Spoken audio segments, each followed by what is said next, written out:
You switched over to a different link. Hey guys. Yo, all right. This is part 2 of the Sea of Teeth. Part 2. All right. So this section is just going to be us smoothly sailing across the ocean with nothing. Yeah. This section is about 10 minutes long. Cool. 92. There we go. All right. So.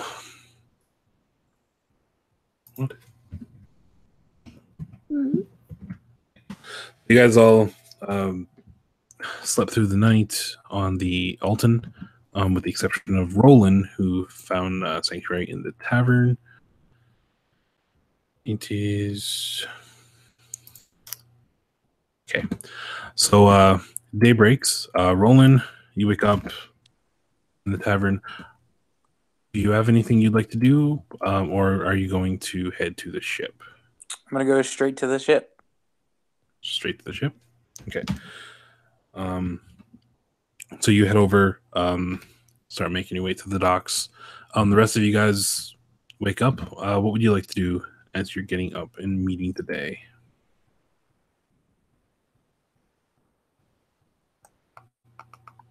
I think I'll go pray, but I'm going to pray this time up on the deck of the ship and really set up my shrine. Probably in a place where it's kind of disruptive and like in everybody's way.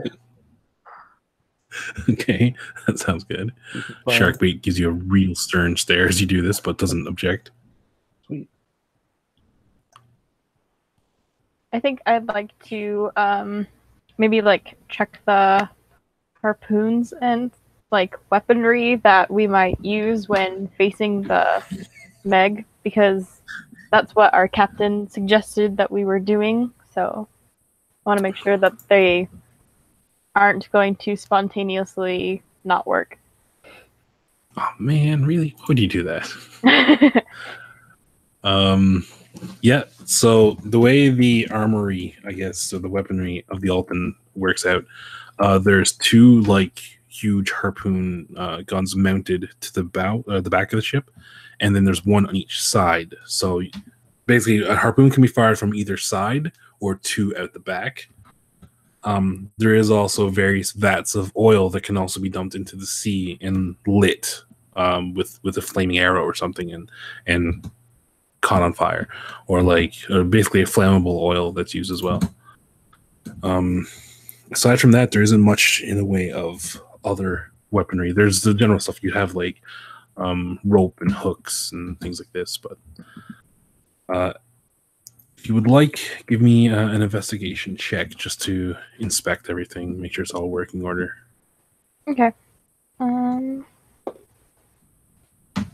13. 13? Yep. Okay. Yeah, okay. So you take a look at all of the especially the harpoon guns, are the main kind of arsenal. And actually you discover that one of the back harpoons, one of the wiring that makes the mechanism fire is kind of not cut but frayed to a point where it could snap at any moment. So you would discern that it might get one shot off, maybe, without actually breaking. Is there any way I can try and fix it? Yep. Now that you've recognized it with your experience as a sailor, it shouldn't be too difficult to do that. I'm going to get you to. Actually, you know what? You're going to roll that. You can find the proper material to repair it and put it back up to working order. Because even if you fail the roll, you can just get a crewman to do it. So yeah, everything appears to be in working order. Another part that I forgot to mention is that there are various vats next to each harpoon that's secured to the hull of the ship, to the deck, and there's basically a vat of poison and a vat of acid that is kept near the harpoons that can be used to dip the tips of the harpoons in. Poison for other creatures and acid for if they were doing ship-to-ship combat. But yeah, everything looks to be up to working order now. Now, thanks to you. And who's left? Sen, anything you'd like to do as you're waking up? She's just kind of gonna wander up to the deck.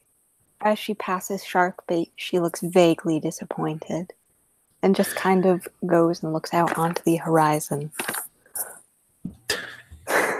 You can't let that go, can you? I can't let it go. Just as you do this, Sharkbait kind of looks back at you with a little. It almost looks like a look of longing. You mean insight check? Insight. Okay. Yeah.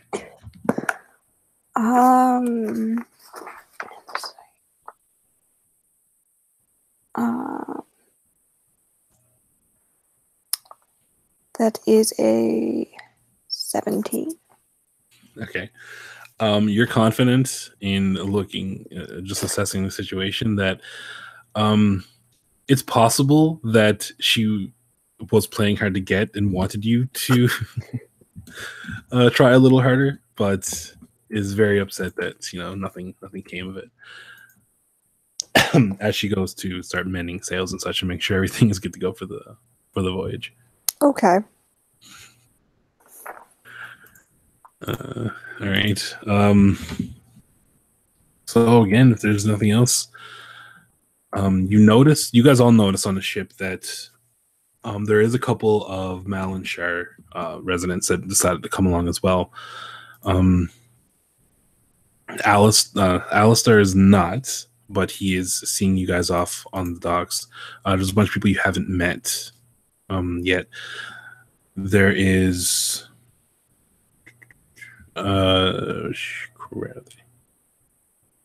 okay, yeah, there's two people from the town. They are experienced naval sailors that decided they want to come and be a part of this. There's another one that looks, again, Redatomian, like a Redatomian merchant who's also on the ship. And what's a little odd is Maglin, Traval, and Philitri are also on the ship. They were amongst the crew of the original Mal Shar ship that tried to get it and get help, so they felt obligated to come along as well in this one to do what they can to get the basically get the word out and bring help back to the island. So, with that, the ship sets sail. Did we not ask the captain if that one guy could join our ship? Oh yeah, Philip. We got it. I'll tell you what. I'll say this idea sparked in your mind before you guys set sail. So would you? So if you approach Captain Passer and ask and request it, she says, "Well, I mean, we have the room. So it shouldn't be a problem. No, there's more than enough room. We have." Yep. I'm completely indifferent to it. I don't. Whatever. We got his wine. We're good. All right. So, would any of you like to get him before you guys leave? I'll go. Because I was just there, right? I was at the tavern, so I'll go back. Well, all right. So, yeah, that's no problem. She does agree. It's not much of an issue for Philip to also ferry across and come to Nori-Mo as well. So, with that, if there's nothing else, you guys set sail. Okay. All right. So everything seems rather quiet. There's a lot of nervousness amongst the crew because on the way there, people just they just were told that Mal Shar hasn't contacted Nori-Mo in a long time, but now they know there's actually more of an issue going on. Of ships just more or less being destroyed as they go to and from. So there's a bit of a trepidation amongst the crew. And you guys manage to... You're there for... Sorry. within a couple of days, you make it to the Widow's Gate. Actually, no, you make it almost to the Widow's Gate. You're about a day from the Widow's Gate. So map-wise, if you see the mouse, you're probably like right here. And at this point, I would like for where would you guys be located at this point? It's about a day and a half travel in. Where would y'all be? Sen's probably on the deck trying to convince the crew to play cards again. Okay. And Cyrus is trying to convince the people she's trying to convince to play cards to come pray with him instead. Okay. You know what? In light of that, both of you make persuasion checks.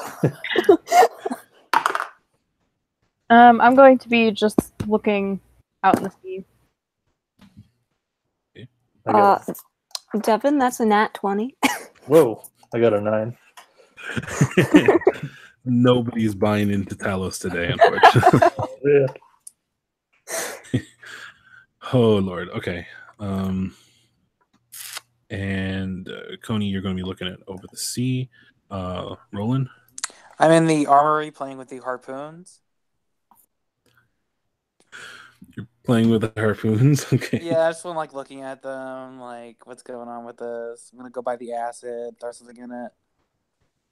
You're gonna All mess right, so up the ones that I fixed? I don't want to mess it up. I just want to look around. That's all. All right, so you're talking about like the extra ones then, because a lot of the harpoons and the vats and stuff are going to be next to each gun as they're mounted. Gotcha. But yeah, I'm just in the armory hanging out with the weapons. all right. Then the only one of you guys that would know, so it'll be Coney. Coney, give me a perception check.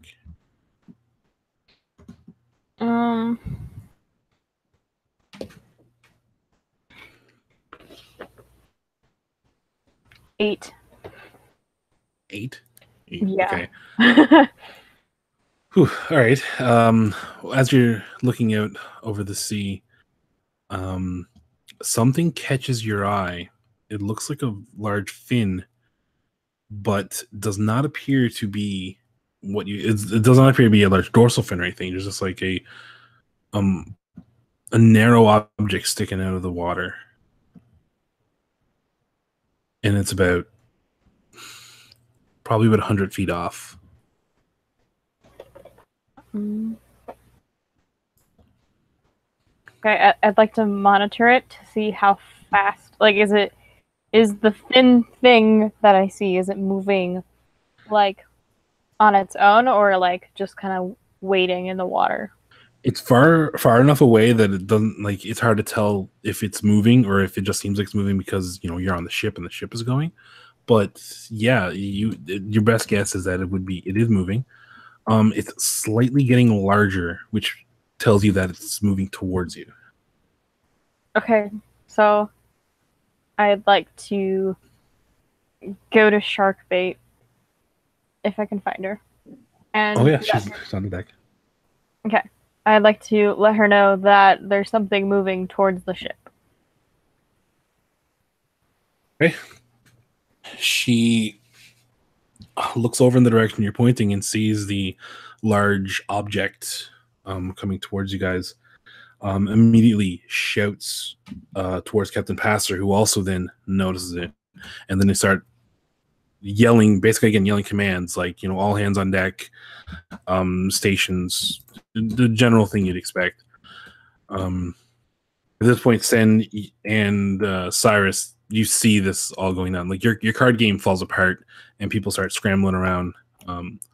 Those that don't have an allotted role, like the civilians on board and the Malashar folk, they're heading to the side of the deck to see what's going on. But what would you guys like to do? Sen is going to look over her shoulder, look really annoyed, and just, why does this monster always fuck with my game? How about you, Cyrus? Cyrus is gonna go try to find Roland, make sure he doesn't jump off the boat again, and go after the thing. All right, so you're going to descend into probably the interior section of the ship, where you hear Roland just. You hear the sound of harpoons kind of like falling over each other, and you go in and you see Roland just playing with them. It's kind of like he's got one set up and in a like hole in a wall, and he's like sword fighting with it. I'm assuming you're okay with that, Peter. Yes, that sounds good. All right, I'm gonna go back up top now that I know he's occupied and he's fine. So, Roland, you see Cyrus come down and look at you. Somewhat of a arrogant kind of concern, but then sees you, rolls his eyes, and walk away. What are you gonna do? I'm gonna assume something's going on. And is there some way I can look out from the weapons? There's like a window or like a telescope. Actually, yeah. Well, I'll say there's a porthole there, but it's on the wrong side of the ship to see what's coming. So you'll just see ocean if you look out the window there. Okay, so I'm not gonna see the monster. No. All right. I was gonna shoot it with the harpoon, but I guess I will go back up on the deck. All right. Let's see. Okay, so both of you head back up to the deck. At this point, like I said, there's a lot of chaos going on. Everyone running around. Coney, do you have anything you'd like to do as people are kind of getting in position and scrambling? Has Sen left her card game? Like, has she left the table? She's standing up now and swearing and looking around, and yeah, she's getting ready to leave. Is there any coin on the table that people have left in the mayhem? Let's see. Yes, there is. There's approximately about 9 gold pieces and about 15 silver pieces on the table. Okay, so as I'm like walking to the other end of the ship in order to help out with whatever, I'd like to try and take the coin that's on the table. Give me a sleight of hand check with advantage because everybody's pretty distracted right now. Okay.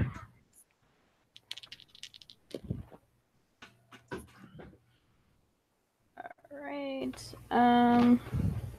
Not a nat 20, but 20. Okay. Yeah, you scoop up the coin with very little issue. Okay, how much money was that again? I think it was 9 gold and did I say 15 silver? I think you said 10. I don't remember. I'll say 15 now. I can't remember. I know it was 9 gold. Okay. And then I continue on my way to helping the crew. Right, Sen. Actually, Sen, give me a perception check. I want to see if you see her do this. Okay. That is a 7. Yeah, you don't see nothing. Okay. She was busy getting her shield out. Oh boy. All right. Cool. So at this point, so Coney, you're heading to the back of the ship, right? Is that what you said? Or the other or the side? Whatever the other side, like, because I guess I am heading towards the back of the ship. Okay. Because I was on the side, so I'm going across, so that would be towards the back, yeah. Okay, yeah. So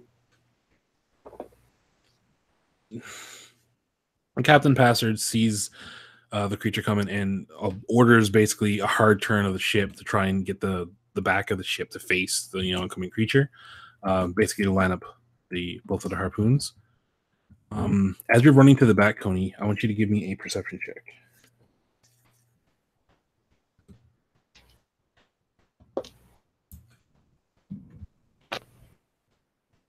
Mm, 23 again? 23? Okay. As you're going up there, you notice that amongst people running to and fro, no one's really got up towards the harpoons yet. There's some people that looks like they're on their way to that area, but you do notice that there's 2 people up there at the moment, and you recognize them. They are Traval and Philitry, and it looks like they're crouched down near the wiring mechanism for the harpoon, and you can't quite see what they're doing, but they're certainly fiddling with the wiring. So I would like to shout at them to get back from the get away from the back of the ship, and since they're kind of villagers, to kind of like go into like a safer part of the ship. I don't want to lead to them saying that, like, I don't want to lead to it that, like, I think that they're doing something mischievous. I just want to like try and tell them it's dangerous to get them away from the harpoon mechanism. Okay. You yell this over to them as you're coming up. They look up at you, and there's this different look on their face. Like, their expression is completely different than what you've seen before. And they open their mouths, but it opens up and then opens again left and right. And then they both start looking like this. Oh, okay. Like the hair starts to fall off and these big long tentacle things are coming out. The fins start growing out of their forearms, and they just like kind of screech at you. So I'd like to mutter that this is all Roland's fault. As they get up, you hear the tink of the wiring mechanism, both the harpoons being split. And then I'll give you an action now to do something before I get you to roll initiative. Okay. I'll just try and get my probably rapier ready. Okay. I pull it out. Okay. Let me see. And I guess I'll yell that they're monsters now, like something like that. That's a good idea. Well, yeah. would they hear the screeching, Dev? Or is it too much chaos? There's a lot of chaos going on, and a lot of, like, anyone that close enough to hear it kind of like looks out towards the water to see if it's coming from kind of the creature. But yeah, I'll get you guys to make a perception check. Okay. I'll say like monsters aboard the ship or something. 16 for me. Okay. 4. Pretty easy. It's pretty easy For to me. see. Never mind. Wow.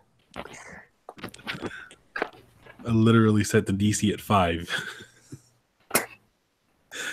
Roland, are you still down? You came up too, didn't you? Yep. All right. So yeah, what's your perception? 27. Okay, hold on. What did you roll? Like the number you rolled? 15. 15. No, I rolled the 27, but I put in 15. Wait, what? My perception is 15, isn't it? No, your perception is 5. Okay, well, that's a lot less.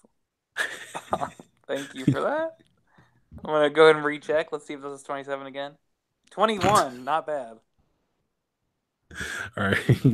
Well, even so, you're getting +5. It's only 5 to see this. So yeah, you and Cyrus both see these creatures that were once Traval and Philitry, and they're about to lunge at Coney.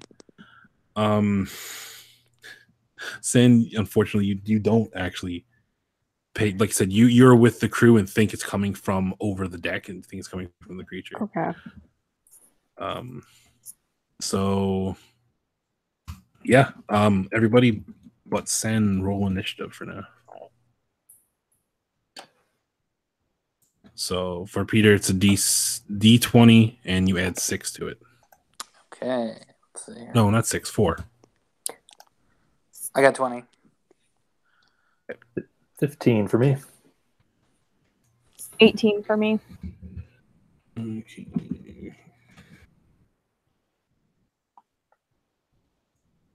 And Sen is not there yet. What is there?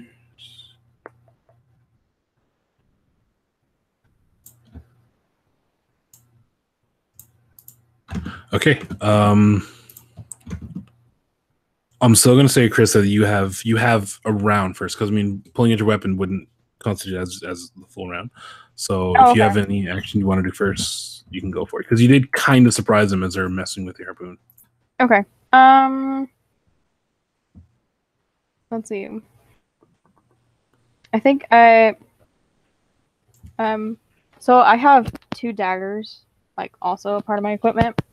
So I'd like to try and throw one at one of the creatures. Sure. Okay. That will work. So go ahead, roll your attack. I got a crit fail. Sorry. Crit fail. Yeah. Chuck your dagger. It not only misses, it goes overboard. Wow. I like that dagger. That was my fun. That sucks. Right. I'm in danger. Roland. Roland, you're first. Okay, so what? I'm like on the deck and everyone's running around screaming. Yeah, and you see these 2 creatures like about 10 feet in front of Coney at the back of the ship by the harpoons. Is this like a sailboat? Does it have like a huge sail? It has a huge sail, yeah. Basically, the picture I'm using for this is the Black Pearl from Pirates. Can I climb up the mast to the highest part of the ship and sit in like the little cup at the top? You could. It'll take you about a turn and a half to get up it. It's about like 40 feet tall. Okay, yeah, I want to be as high as I can. This way I'm going to help people from the sky. I'm going to direct people where to go. Okay. So you take your turn, you get about 3/4 of the way up up towards the crow's nest. All right, that brings it back to Chris's turn again. Okay, so at this point, can I engage with one of the creatures? Yep. Okay. I'll try and hit them with my rapier. 21. 21 hits. Okay. Let's see.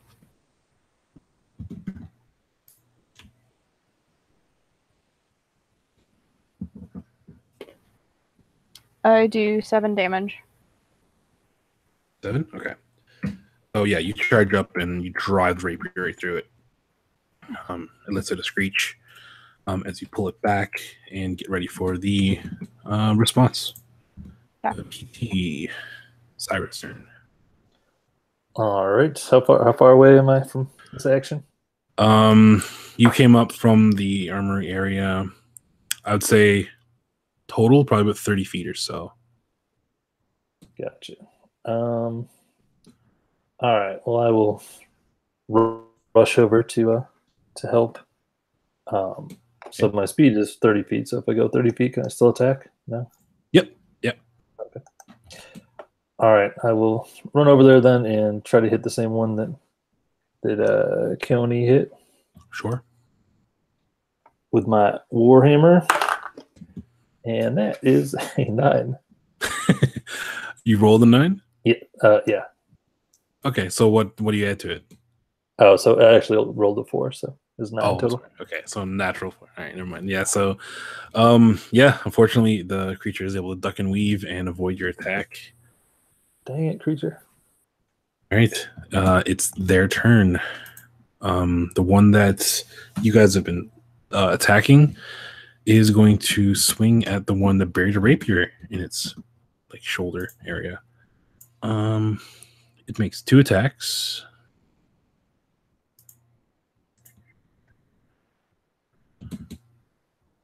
Let me see.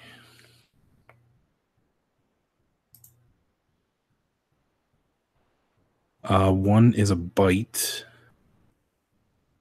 and one is with a claw. So, first attack on Coney. What is that? That's a natural 1 and a 3. Okay. So, yeah, it tries to chomp down and then tries to swipe at you. Both you easily avoid with very little issue. In fact, he almost loses his footing and actually falls prone with how much effort he puts into the bite to get you, but doesn't connect. And then for Cyrus, it is a 15 and a 17. My armor is 18. So. Okay, so they also both go wide. The bite actually chomps down on your shoulder, but it doesn't pierce your armor at all. No damage is done. And that brings us to the end of that round. Sen, I'm going to get you to do a perception check. Okay. That is a 14. Okay. Whether you've passed or failed, you would have now noticed that your associates are in combat with those two creatures. Yep. But as you're about to turn and look towards them and go join the fray there, you have noticed you amongst other people looking at the deck, look over the side to see the object coming closer and closer to the ship. It's close enough now that you see its large fin, and then right before you're about to join the battle, you see two eyes and a snout and all this start rising from the water.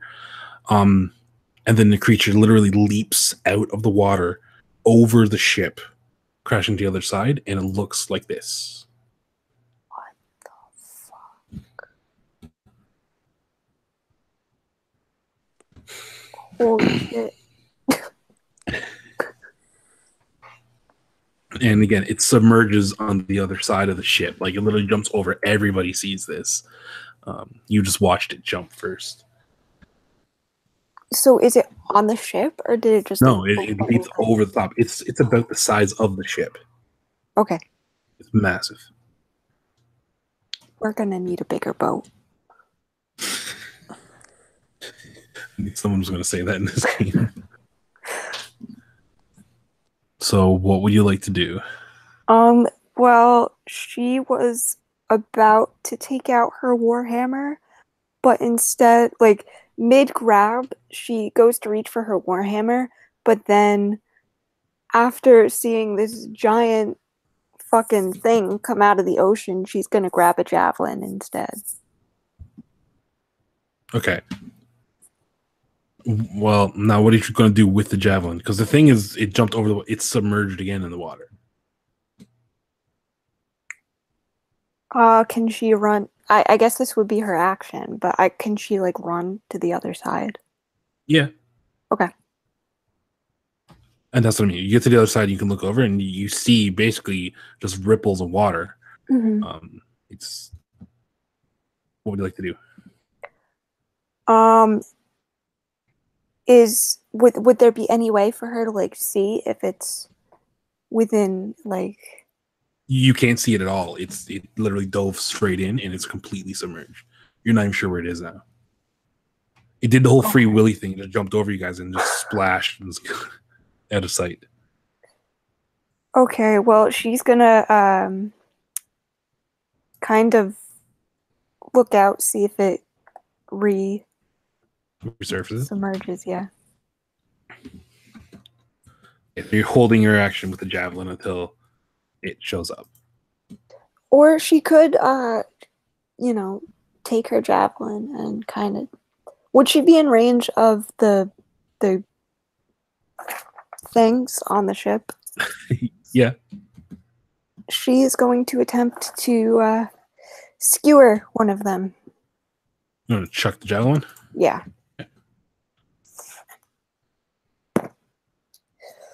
Ooh, that is a crit. Crit fail? Oh, that sucks. No, crit, like, hit. Crit 20? Well, right. 19, but since it's... Oh, because you're a fighter. Yeah. 19's a crit. All right. Yeah. So roll your damage. Okay, that is D6. D6 plus your strength. So that's a 6 damage in total.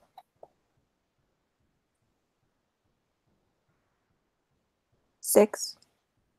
6 damage? Yeah. Let's see. Okay, yeah, something else can do it. 6 damage. I'm assuming on the one that's already being attacked, right? Yeah. Okay. So you guys are all locked in combat with these creatures. Right over your shoulder, Cyrus, a javelin just shows up and drives itself into the creature, knocking it back against the side of the deck. That brings us back to Peter. Your turn. Okay. What am I halfway up the mast? You can get to the crow's nest on this turn, yeah? Okay, I don't want to go there. Okay. So you're climbing. in the crow's nest now. What do you like to do? Can I take out my longbow and aim at these monster things?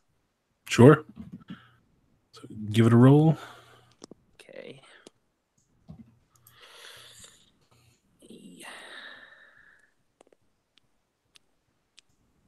Got a 10. So it's +8 to roll. So 18? Yep. Okay. That is going to hit. Yes. So it's a D8. Right in the neck. I think I saved somebody's life. I don't know who, but I feel pretty good about that. I feel pretty accomplished. All right. So it's a D8 +4 damage. And you're also the hunter archetype. So when you hit a creature with weapon attack once per turn, you can add an extra D8 damage to it if it's below its maximum, which this one is. So it's 2D8 +4 is your damage. Sweet. Okay. So roll it up. Okay.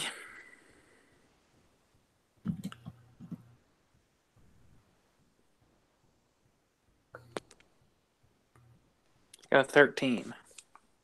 13 what you rolled? Yep, plus the 8. Ooh, okay, so you rolled 2D8s, right? Yep. Okay, so 13 plus the 4, 17 damage? Yep. Okay. That's a nice shot. Let's go break down to that. So this thing is like riddled now. It's got a javelin in one side. It's got a hole where the rapier pierced it in the other. And now this arrow just comes straight at its chest and continues to knock it back. It's getting incredibly frustrated and starting to its posture is changing. So it's clearly not feeling all that good.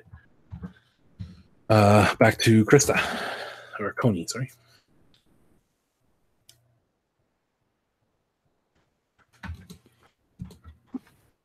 So I think I'm gonna use my cunning action to disengage from it.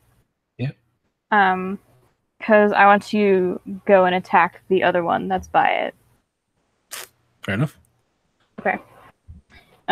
Just because I think that this one's covered. It's fair. All right. So now,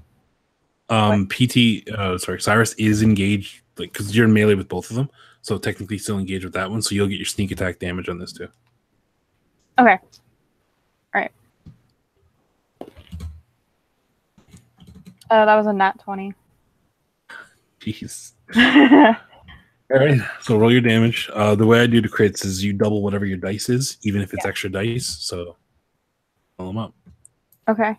And you said I have my sneak attack, right? Okay. I could double. All right. Let's see. 22? 22 on the healthy one, right? Yeah. All right. Damn, he was clearly not expecting that. The rapier goes, I would say, right in through one side of its neck and at the other. And you see it coughing and wheezing and trying to catch its breath after that. But yeah, that was painful. That was incredibly painful. Brings back to Cyrus now. All right, I will attack the first one with my warhammer. Okay. And that is a 17. 17's gonna hit. And that will be 10 damage. 10 damage. All right. Warhammer crashes in and caves in its rib cage. It's still standing though. Which brings it to their turn.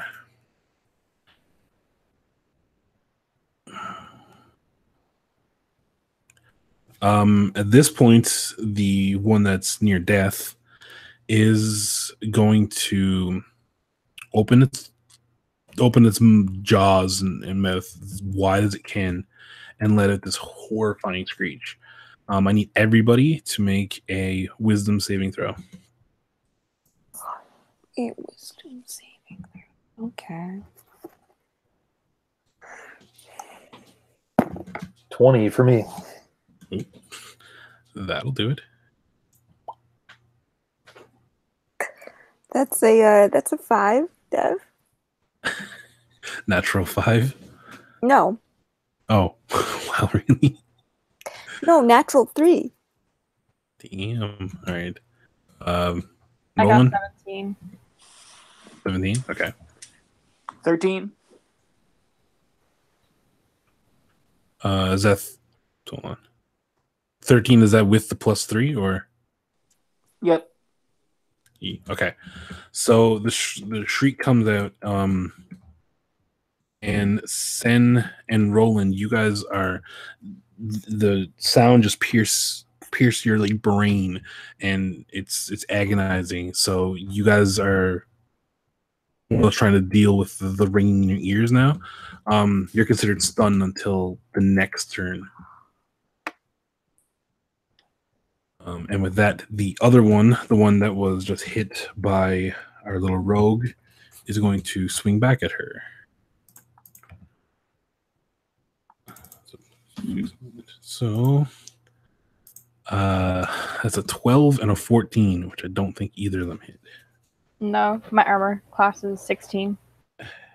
This guy can't hit for crap. All right, so he again tries to bite, to claw, but still a bit woozy from the attack just then. So yeah, you easily avoid it with very little difficulty.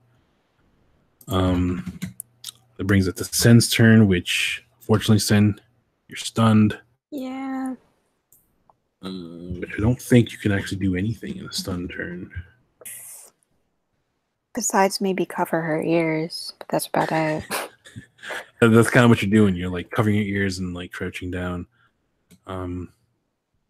At this point, you hear people again screaming and such. The fin has reappeared on the side of the ship where the beast disappeared earlier. Mm-hmm. It's about 50 feet away, and it is getting closer.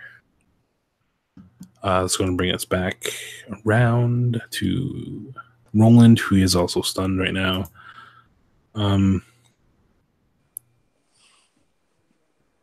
Yeah, all you can do is speak, basically, if you're stunned. So that's going to go next on to Coney. All right, so I'm gonna roll, and do I still get my sneak attack since? Yeah, as long as someone else is engaged with it, you Yeah. get sneak attack with it. Okay. Nat 20 again, and I'm not even kidding. I use a different dice too. Wow. All right. Roll it up. Okay, I feel really bad for this guy now.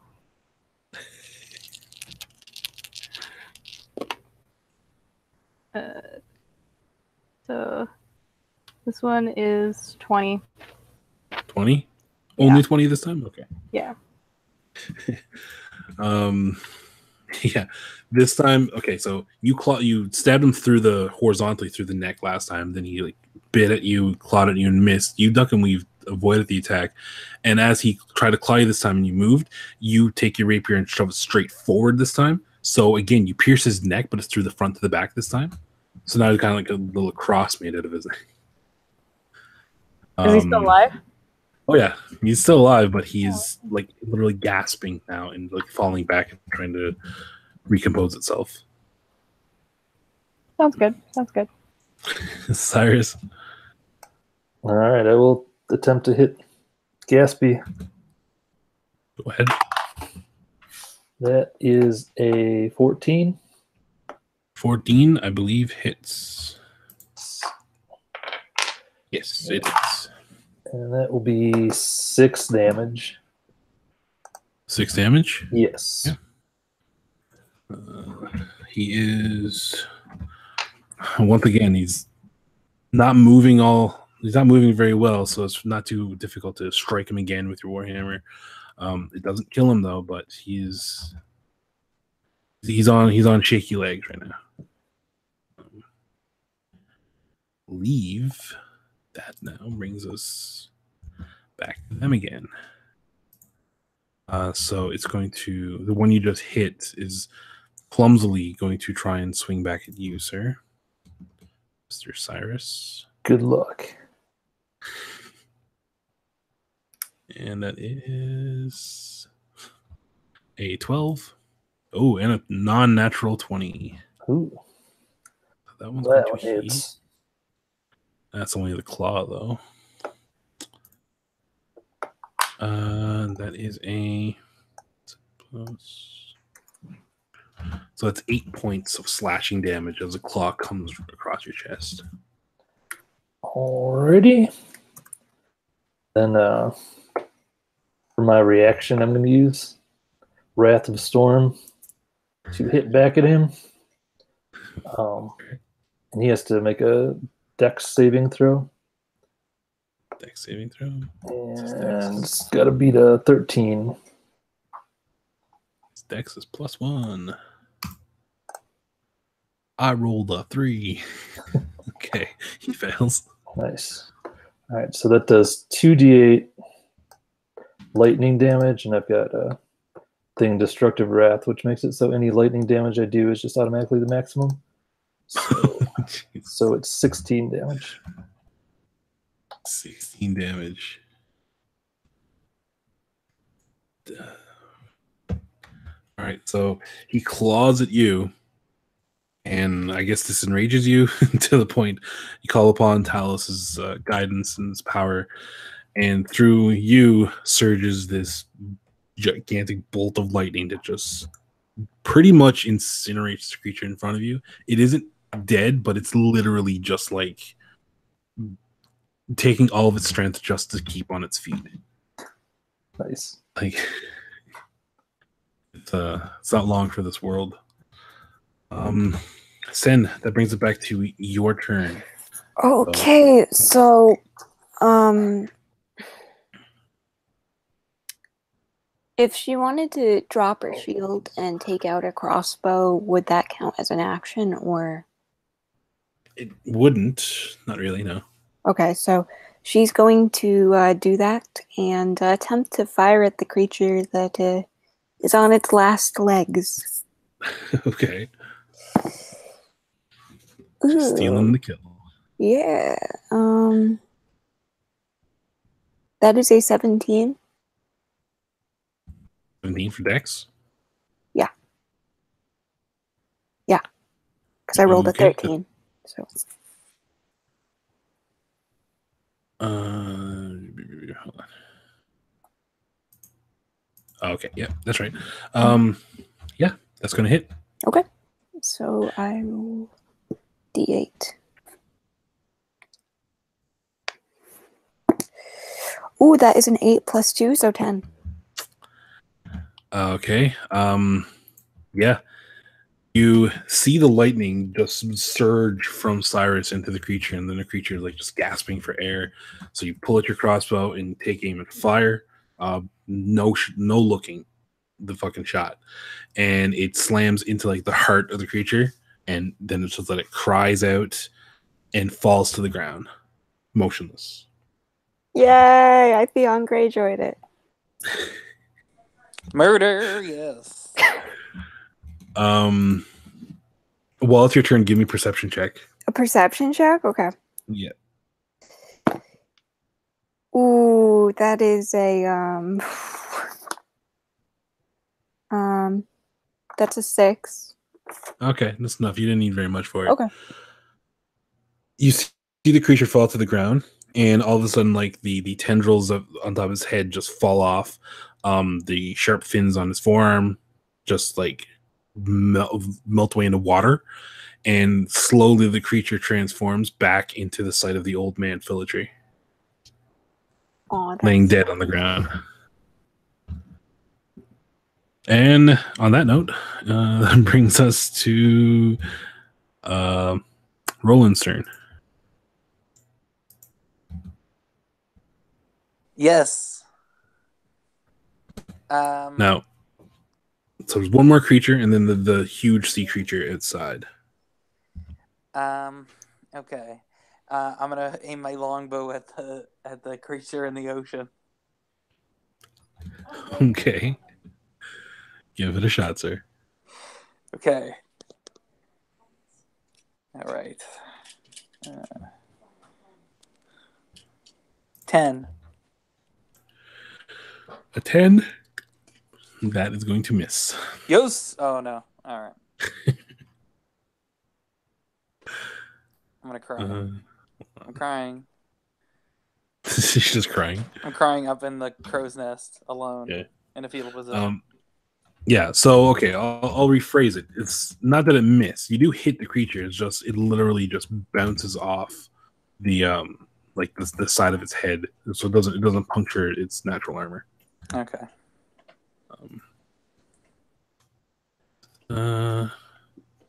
That is going to now go back. Coney, your turn. It's just you and that other one right now.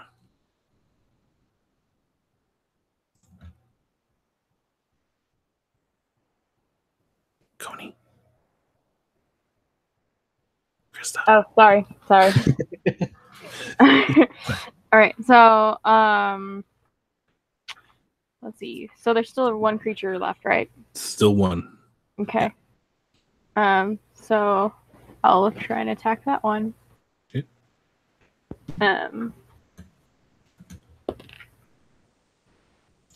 Okay, so let's see, 14. 14 will hit. Okay. And is anyone else engaged with it? Technically Cyrus is still there yet. So. Okay.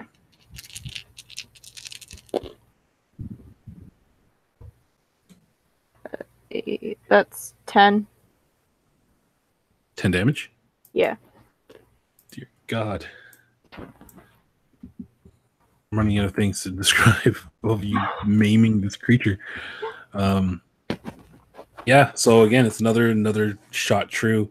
This time I'll say you like again pierce some dead center. The rapier almost goes all the way through.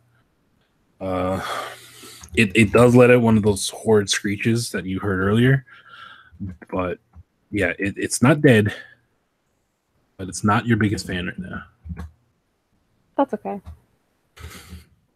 Cyrus, it's back to you. At this point, you are also going to notice that amongst the chaos of the crew, like there's a whole bunch of people around. If you turn around and take a look, there's actually 2 more of these things that's engaged with the rest of the crew that's preventing them from getting to the harpoon guns. Right now, you still have the one next to you and Coney. All right, I'll try to deal with the guy in front of me, I guess. So I'll hit him with my Warhammer, or try to do so at least. That was a 19. 19 will hit. 4 plus 3, 7 damage. All right. Yeah, so as she pierced the creature, you swing in tandem with it with your Warhammer and crack it in the back, which pushes him forward onto the rapier even further, which is why there was so much damage just done to him. And yeah, it takes a minute for it to stumble around and get its footing again, but it's still there. As before, though, it's like nearly curled over and heavy breathing and barely standing. But that being said, it does try and counterattack is what I'm looking for there. So it does swing back at you, Cyrus, with a 7 and a 15. So none of those are able to penetrate your armor.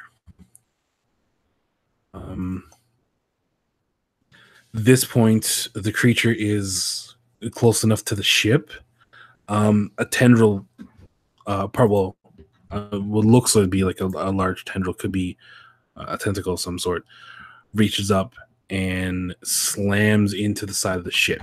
So, like the whole ground underneath you starts to shake, and you hear people yelling and screaming and panicking for the most part. Brings us to Sen. Okay, so what side of the ship is this tentacle on? It's on the same side you are, literally, like right now. You were almost thrown overboard. Is how close you are to the side of the edge of the deck here. You are a couple of feet away from the harpoon gun. Okay. She's going to scoop up her shield again and run towards the harpoon. Okay, you can get there on the turn. It's no problem. Like I said, it's literally just right next to you. So would I have to like roll for it? To get there, no. Well, like if I wanted to use the harpoon. Yeah, go ahead. Yeah, you roll the attack. Okay. So it'll be just D20 and Dex. That is 11 plus Dex. 13. 13? Yep. Okay, so you stagger to your feet and charge over to the harpoon. It's already loaded, ready to go, and just fire. The creature is close enough to you right now that it doesn't take a lot of difficulty in aiming, and the harpoon digs itself into the side of it. Let me see. What was the damage on that?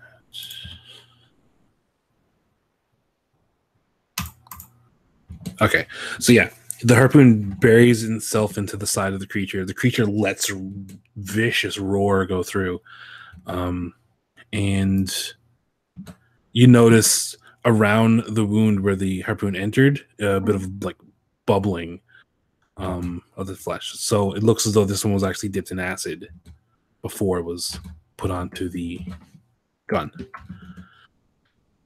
Okay. And that's it. Roland, your turn. Okay. We don't know how much damage that did. Sorry, Peter. No, it's okay. No. Okay. I'm gonna shoot my longbow into where she just harpooned it. Okay, it's gonna be a difficult shot, but go for it. Okay. I got a 15. 15? Mm-hmm.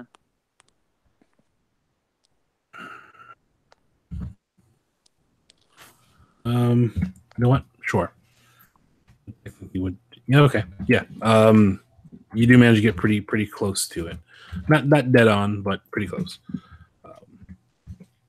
So roll your damage for it. Rubbing salt into the wound.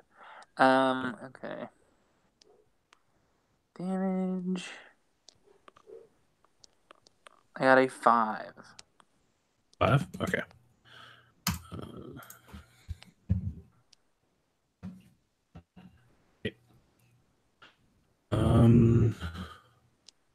Perfect. That's your turn. That'll bring us back to Coney. Okay, so the harpoon that Sen shot off, that was on the opposite side of the ship from me, right? That's Well, yeah, it was over the side where you guys are like fighting around the back of it now. okay. And there's still that one creature, right? Yes. Okay. Well, there's a couple more now on the ship, but the only one in front of you. Okay. I'd like to do my cunning action to disengage and try and run to the harpoons that are by the back of the ship that they were messing at. And I want to take a look at them, see what exactly they did. Okay, yeah, sure. You take a look at it, and it looks as though basically the mechanism that you fixed earlier, where it was just frayed, it's the same on these harpoons now. It's just been cut. Okay. So like the wiring has been cut. Okay. So I can still fix them. You can, yes. It'll be a little difficult to do it under the circumstances. So I'm going to have to get you to... What would this even be? Survival check. That makes sense to me. Yeah, so give me a survival check. Okay.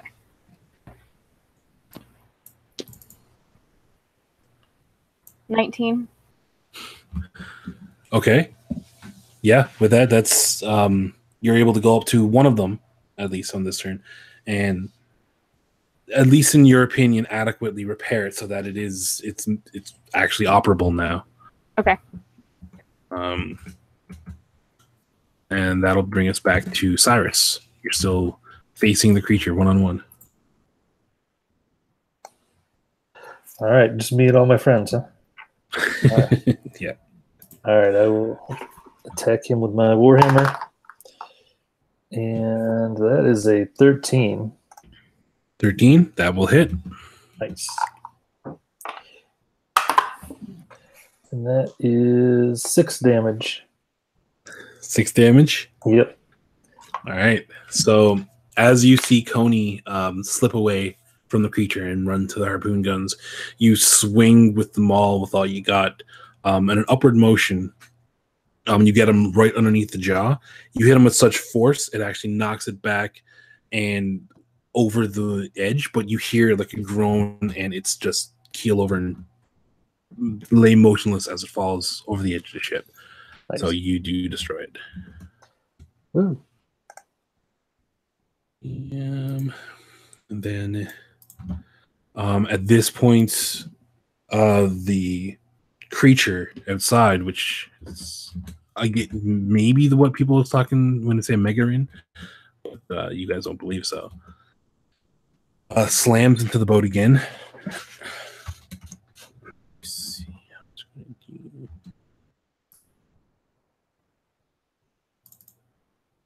Okay. Yeah, so it's another giant crash into the side of the boat, which causes everybody shaking. Sen, you're close enough to the edge that you can look over and you can see that it actually, a lot of the planks underneath have been shattered and looks like the boat may be taking on water. Oh, fuck. We got a leak here, guys. How big is, like, would she be able to see it? What do you mean, the hole? Yeah. It's not like a tiny hole, but it's also not like the giant side of the ship. The ship is really well built. Mm-hmm.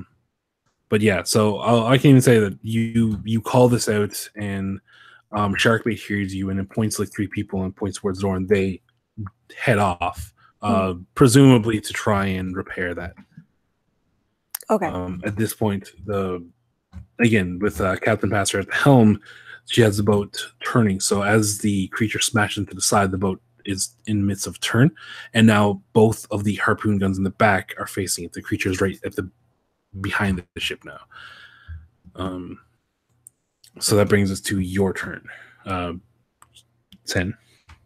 Okay, so would this leak be able to be plugged for the moment by a boot? No. No? Okay. You would need to put planks and actually like secure them in place to replace the damage. So like they're heading down there with like hammer nails and wood boards. Okay. She is going to take out a javelin and try to stab the creature with a javelin. Okay. The big creature outside? Yeah. Okay. That is a 14. 14 will hit. Okay. Hard hit. It's just... Yeah. What was that you cut out? Oh, I said it's not hard to hit it. It's just a big creature. Oh, okay. Okay. Okay, so that is 3. That's a 6. 7. Sorry. 7 damage. Yes. All right.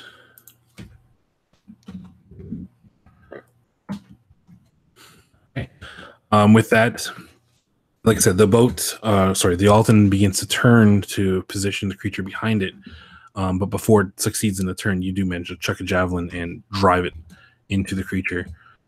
It doesn't seem to even really respond to it, but the javelin is still there, sticking out of its body. So kind of like it's marked now, kind of. I guess, yeah. Okay.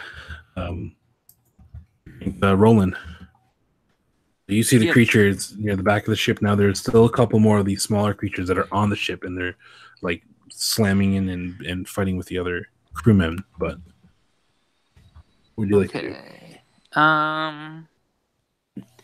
I will take aim at one of the monsters.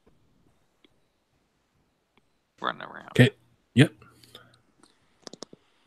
So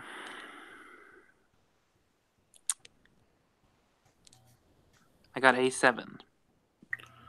Natural 7. Mm-hmm. That may actually hit. Yeah, you got a +8, so yeah, that'll hit. So 15. So roll your damage, sir. Okay. 10. 10. Okay. So you look down, assess the scene. You see there's 2 more creatures.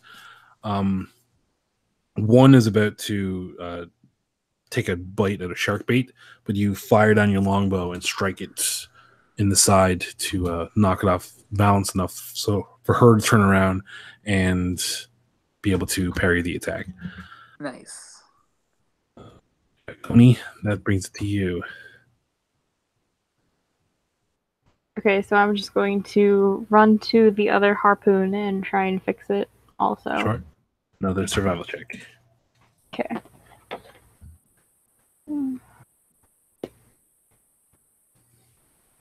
That's a nat 20. It is pristine. Is as though it is just installed on the ship today. Yeah, you're really proud of this one. I'll actually even note that this one will do extra damage on the first one that it shoots. Okay, cool. All right, Cyrus. All right, Cyrus. For a second, it looks like he's going to go after the sea creature, but then he sees the look on Sen's face, glaring at the monster who just attacked Sharkbait, and figures he better help out in that regard. So I'm gonna rush over to that monster. And am I close enough that I can run over there? And Oh yeah, the whole hull is like only about 40 or 50 feet. So cool. I want to run over there and hit him with my warhammer, okay. which is a 14. 14 will hit. And is a 5 damage. 5. Yep. All right. This is between the arrow coming out of nowhere and now a warhammer smacking it away from Sharkbait. The creature is hurt and confused. Nice. And then I'm going to take a bonus action and use Healing Word on myself. Okay, sounds good. All right. That's well. Get 5 points back. Okay. Which brings it back to the creature's turn. It would swing at where the arrow came from, but when it turned around to look and try and discern what that is, it came face to face with the warhammer. So it's going to make 2 attacks at Yusa. This is an 18 and a 7. My armor class is 18, so that first one. Okay. So this time the bite is going to connect with you. Where is that stat block?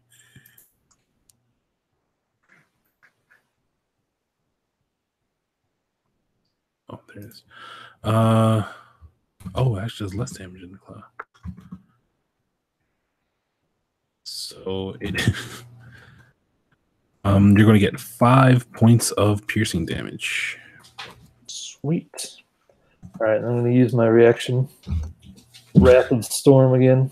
Got to make a Dex saving throw. It's 13. No, it was 12. All right, so that's 16 damage. 16. People ain't messing around. Okay. So once again, you get chomped on, but then lightning surges from you as it bites into you and surges right through its body and deals an incredible amount of damage. Nice. Sen, it is your turn. Okay, so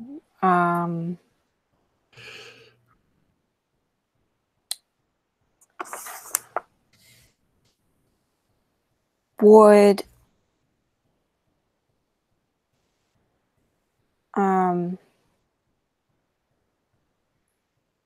I'm going to use action surge, which is I get 1 additional action on top plus a bonus action. And I am going to try to stab at the creature with another javelin. With the javelin? Yeah. You don't want to go up and just hit it melee? Well, I mean, I could, but I already rolled it. Okay, so your first attack can be the javelin. That's fine. Yeah. So what is it? It is 8 plus 6. 13. Wait, 8 plus 6? Yeah. We're getting 14. My bad. javelin's D6 plus 4. No, for my attack roll, right? Oh, I thought you were doing damage. You're right. No. My bad. I'm losing my mind. Okay. 8 and 6. Yeah, that'll hit. Okay. So that is a D6 plus 4. Okay, that is a 6. That's a 10. Max damage. Yeah. Okay, yeah. So you chuck the javelin, embeds itself in the creature. Now you can move between doing attacks. Okay. But so I am going to then take out my warhammer and attempt to bash its face in. Okay. Does not realize how dangerous it was to attack sharkbait in this party. Oh fuck! That's a 20, like a crit 20. Oh, okay, critical. Yeah. Cool. So that's gonna hit. Yeah. So that's So D8. that's 1d8 plus 4. Yep. And you double your D8. Okay. That is a 8. 8? Yeah. What did you roll on the D8? 3. Okay. Yep. You're right. No, it's a warhammer, right? Yeah. You hit the attack with the warhammer. So D8, 2 3s would be 6 plus your 4 is 10. So 10 more damage. Okay, hold on. I gotta go let my dad in. He locked himself out. Hold on. Sorry. It's all good. It's good to do stuff like that at the end of your turn. What do we got?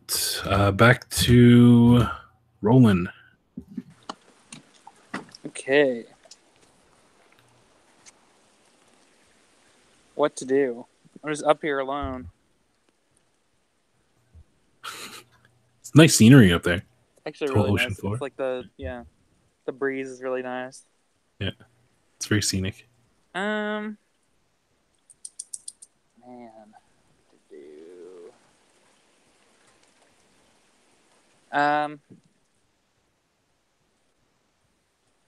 I don't know. I'm thinking about it.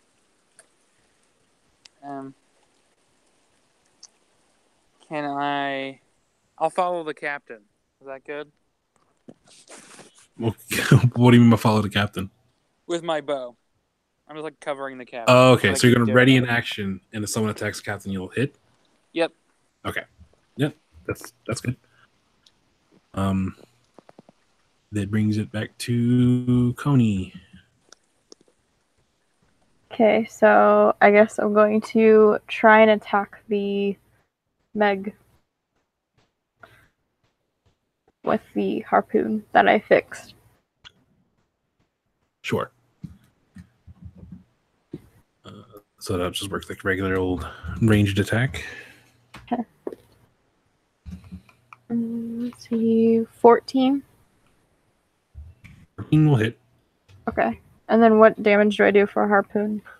I'm gonna be rolling the damage for you because there's a bunch of different things that I got going on. Okay. All right. That's considerable. Cool. So the harpoon drives itself kind of symmetrically into the other side of the creature from the one that's sticking out now. This one doesn't seem to be acid tipped. However, you don't get the impression that it's really poisoned either, so you're not sure if there was anything on it at all. But the harpoon does definitely sink in and it's felt.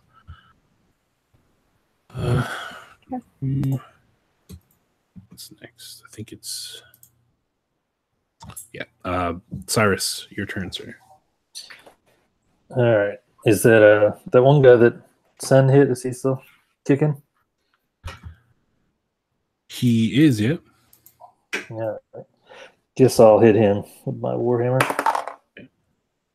That is a 16. 16 hits. For 7 damage. 7. Yep. All right. That puts him on death's door, but still Oh man. there.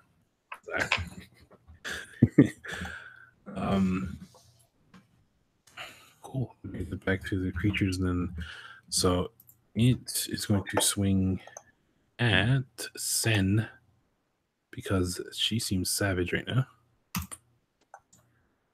22 and 18, so 2 hits, I think.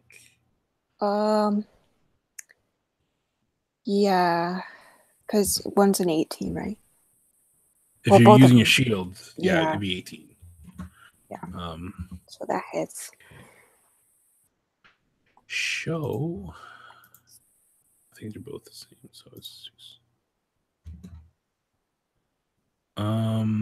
That is going to be 9 and 7. So 16 points of damage total. One from a pierce, one from a slash. Okay. At this point, also from behind the ship, the creature is going to rear up and open its mouth, and just this frigid seawater just burst from it. Everybody but Roland, give me a dexterity saving throw.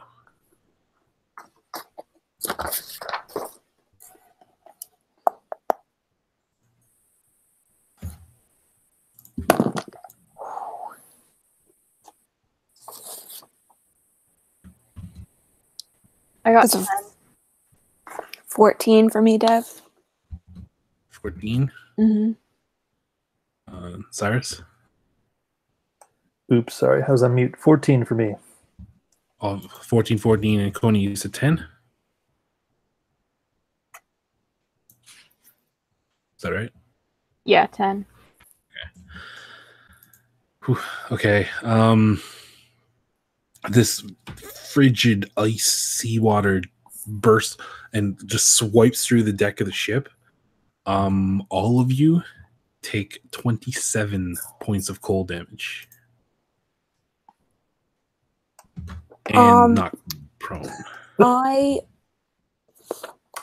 drop to 0 hit points, but I'm actually at 1 hit point because Relentless of, endurance. yeah. Yeah. So you drop, and like the life is kind of, your consciousness is about to slip away, but then you like through sheer power of will stay conscious. But Yeah, I'm down. I'm down at 0 as well. Does anybody have any potions? oh wow, that's brutal. Guess we should have been focusing on the crazy creature. Tough guys. Sen, it is your turn. Okay, so that creature, that motherfucker is still up, right? Yes, he is. Okay. I'm gonna swing my warhammer. Actually, I'm not gonna use that dice because it's a curse. Okay, so swinging my warhammer at it. 17 plus 6. Oh yeah, that'll hit. Yeah, 23. D8 plus 4.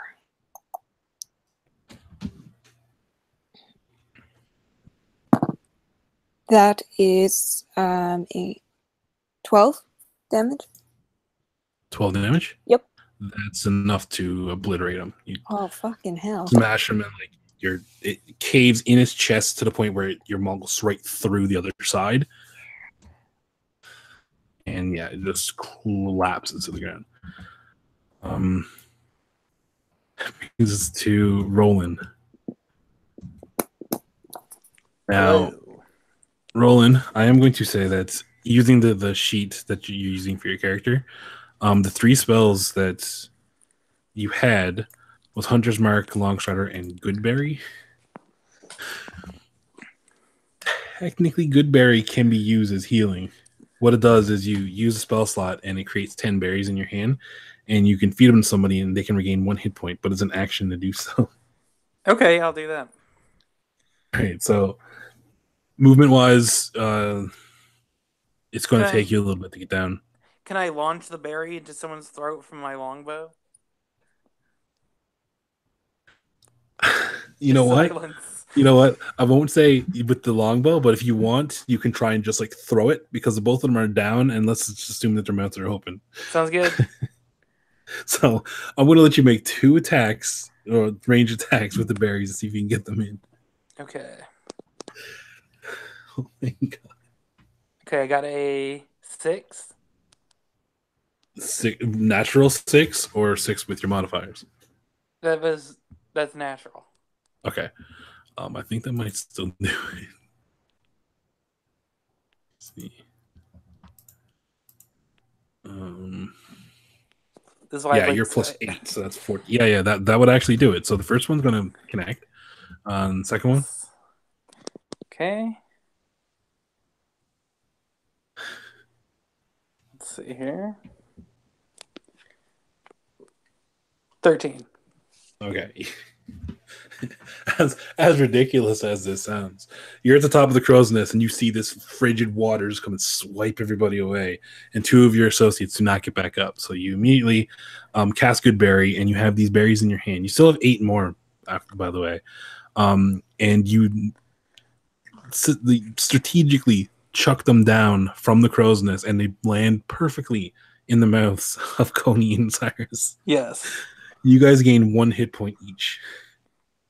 But it's enough to come to consciousness. That's a good berry. I'm not gonna lie, I was making fun of the Goodberry spell like earlier. I feel like I would have choked and died on it instead, but whatever. Yeah. Straight down the hedge. Yeah. It's like skee ball. It was just too cool not to do it. All right. Yeah, so that brings us down. Coney, it is your turn. Okay, so I'd like to get up. And are there any more creatures on the ship? There is one more that's engaged with a couple of crewmen. Where's that one at? Is that? It's closer to the front of the ship, more so than where you are now. It's not very far from the captain. Okay, well, I think I'd rather keep shooting with the harpoon at the big guy. Okay. Yeah, so it'll be a full action to take the harpoon that's on the side, reload it, and then fire. So, yeah, go ahead, roll your attack. Okay.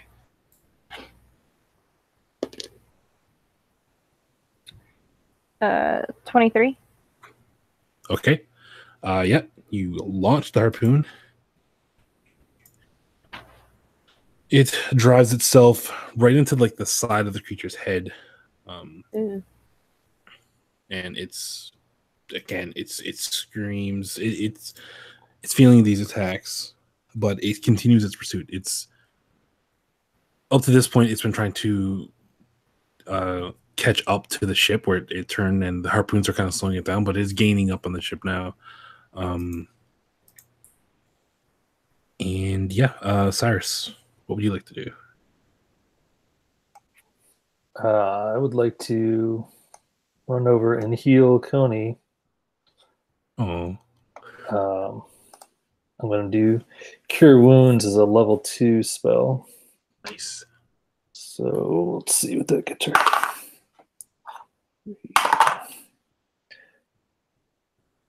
10. So that gives her 13. Perfect. So Coney, Cyrus rushes over, puts his hand on your shoulder, and you feel the warmth of arcane energy going into your body, and you gain 13 more hit points. It is now the creature's turn. First, does its breath come back? D6.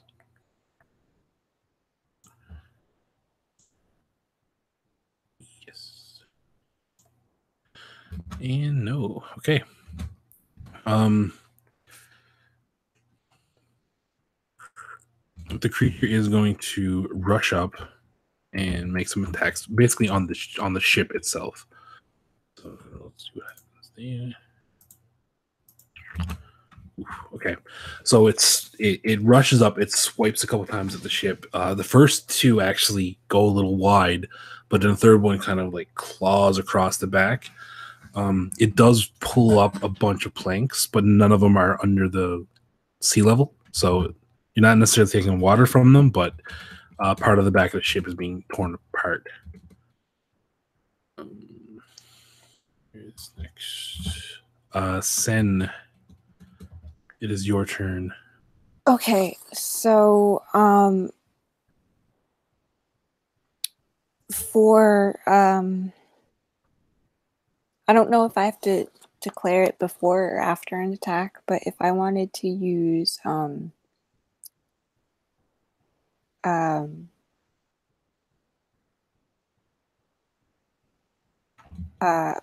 protection, would I be able to do that? Let me see. Or I'm sorry, second wind, I mean. Oh no, second wind is just I think it's a bonus action. Okay. So first I am going to go at this thing with my warhammer. Okay.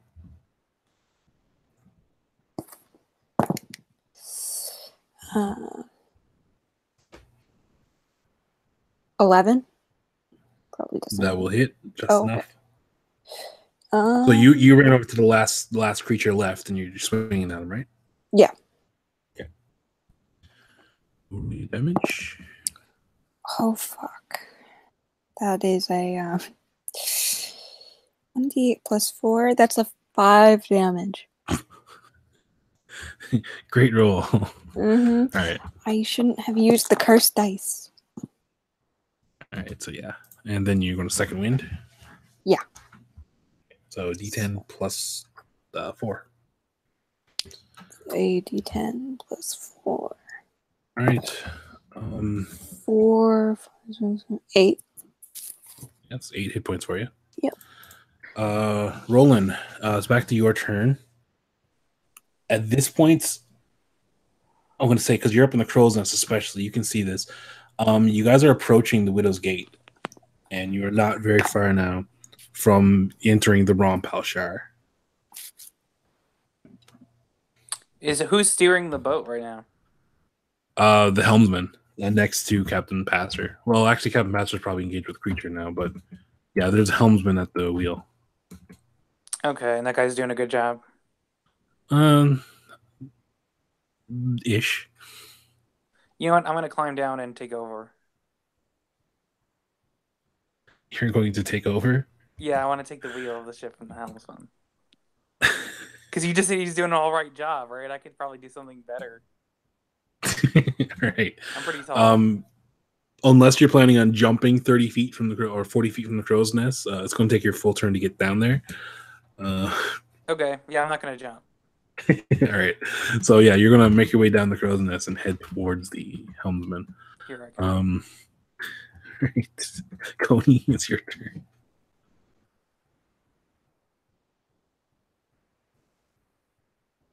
Okay. So I don't know why, but I have a stupid idea, and stupid ideas usually get me somewhere in life. So I want to remember any knowledge about those berries from the island, like whether or not they're poisonous to like animals / creatures. Okay. Sure. Give me a nature check. Okay. What exactly are you trying to discern here? Well, I'm thinking I could. I'm thinking if they're poisonous to creatures, then I could get that bottle of wine that we stole and dip the harpoon in it and then shoot with the thing that might be poisonous to it. Because I don't know. It Yeah. might. Death by alcohol. Yeah. It's going down. All right. So, 14. 14. Okay. Unfortunately, benchberry is not that you know of poisonous to any known creature. However, that is enough for you to kind of, well, we'll say as well, you probably did a little digging before taking this trip too, so you're a little more educated than you probably normally would have been. But it does on certain creatures, especially the ones you know of are sea creatures. It can have a very potent and more so than in a normal person, like intoxicating effect. So yeah, it wouldn't be that far-fetched to believe it'll have some effect on a creature. Probably not painful, but definitely disorienting. Okay, and do I know where these bottle of wine is that we've kept? I would say yes, but honestly, that's entirely up to Cyrus because he seems to be the one that's been in charge of this. Well, I'm pretty sure I would have at least one bottle on my person. I feel like you would like boast about having such great wine in your company. So, okay, I would like to run to the bottle of wine. Okay, the one that Cyrus has himself, or yeah, sure. okay. So Cyrus, Coney comes over and is reaching for your bottle of wine. Can I also have a harpoon with me? Like already, like. Oh yeah. I'm okay. I'm cool with that. Okay. Yeah, so I'm gonna grab that wine from you, my friend. I resist for just half a second, then I gotta fight. I have a really good idea. Right. So yeah, he reluctantly gives up the wine, and you, yeah, it's not very difficult for you to douse the harpoon head in the nectar. But that will take your turn though to do that. Yeah. So, Cyrus, after giving up a bottle of wine, it is your turn. Just cry the rest of my turn. Yeah. I think I'm going to cast Shatter, which is a sudden loud ringing noise that can erupt at a point of my choosing. So I'll put it like 9.5 feet away from the creature, but far enough that it's more than 10 feet away from the ship. Yep, sounds good. And so the creature's got to make a Constitution saving throw, beat a 13. Constitution. Do that all day, man. Fail this one.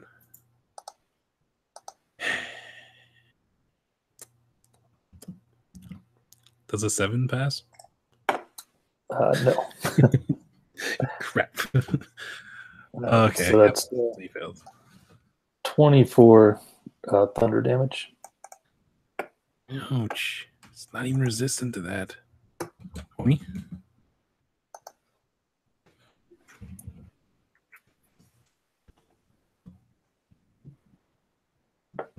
All right. So yeah. So you guys don't hear it to the point where it's damaging, but you hear like this sudden eruption of just sheer thunder coming from above the water near the creature.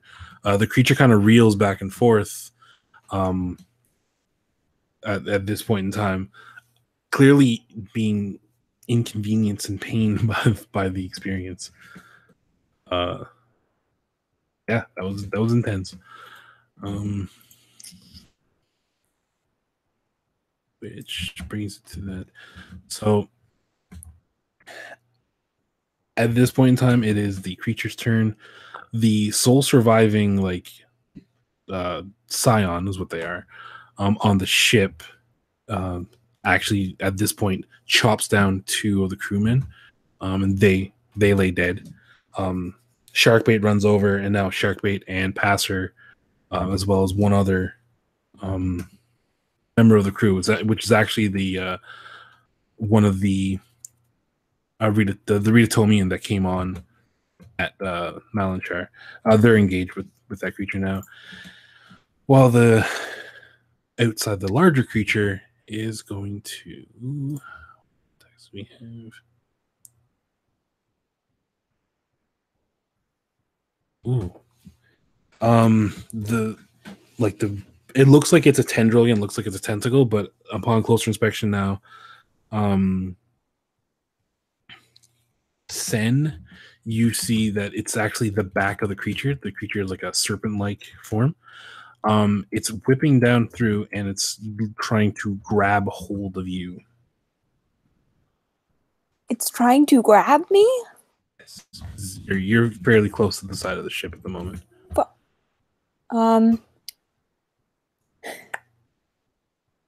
can I attempt to stab it with a javelin? Well, no, because it's the creature's turn. Oh. It's basically an attack. Oh. And I rolled a 16. That So does not hit. Okay. So the creature comes down and it's almost like the tail swacks the top of the ship. You can hear like cracking and creaking as it brings itself down. Mm-hmm. But no visible damage is particularly done. But then it tries to wrap itself around you and you manage to hold it off and get out of the way before. I blocked it with my shield. It brings it to your turn now too. Okay. Well, I'm gonna whack it with a hammer. The scion in front of you, or the creature's? The creature's thing. Okay, yeah, the tail. Yeah. Ooh, 14 plus 6. So that's a 20? Yep, that's going to hit.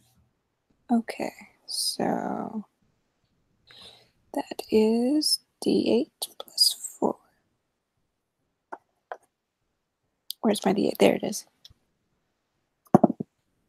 5, 6, 9 damage. 9? Yep. Yep. So like I said, the creature tries to grab you around, pull you into the air. But while it's wrapping its way around you, take your shield and just smash it down on top of it. And make your attack, and it retreats away. Like it unwinds and pulls itself back into the sea. Okay. All right, Roland, it is back to you, sir. Okay, so I'm making my way down the mast. Yep, you can make your way right to the helm of the ship. So in order to take the wheel from the helmsman, I think I need a bottle of wine to do this. So where can I get another bottle of wine? Because there's a box, right? Yeah, it will probably be down below. Okay, I'm gonna go get. That's where I'm gonna go right now. Grab a bottle of wine. Okay.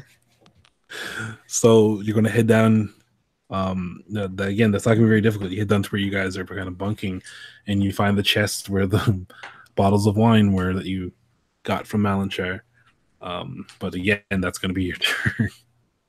Okay, yeah. So I'm just there looking through the box, right? Well, it's going to take you that long to get down there because the turn is only 6 seconds long, right? Okay, I got you. So by the time you get there, that will be your turn. So you get down there and then grab a bottle. That's going to be your turn. Okay. Coney, how about you? All right. So where's the head of the creature? It's coming up from behind the ship. It's like literally looks like he's going to chomp on it. Okay, cool. I'd like to run to that harpoon and load it up with like the poison one, or that the wine-induced one. Yeah. I'd like to shoot at it. Fair enough. Give me your attack roll. All right. 13. 13. With that, we'll hit. Okay. So you managed to drive the harpoon right into the chest. Well, the lower, I guess, what would be a chest of the creature. Since Sen was attacking it, do I get sneak attack with that too? Unfortunately not. Dang. Because yeah, you're attacking like the head of the creature. It was just like a tendril, like the tail end of it. Sen. I kind of figured. Yeah. It's worth asking. Okay. Yeah, so the harpoon digs itself into the creature. At first glance, it doesn't have much more of effect than the rest of them. But if you really like pay close attention to its movements, it does kind of seem a little more sporadic after a couple of seconds. So it's definitely doing something to it, but you're not quite sure what yet. Cyrus, back to you. Alrighty. Can I run to the other fixed harpoon and take a shot at this bad boy? Sure. Yep. Go ahead. Give me a dex range attack. That is a 14. 14 will hit. So this thing is starting to look like a pincushion now. Arrow or harpoons, arrows, javelins, all sticking out of the thing. It is shrieking like mad. And once again, as well, its movement's becoming a little not as deliberate as it was before. That brings it now to its turn. I'm going to need to make something.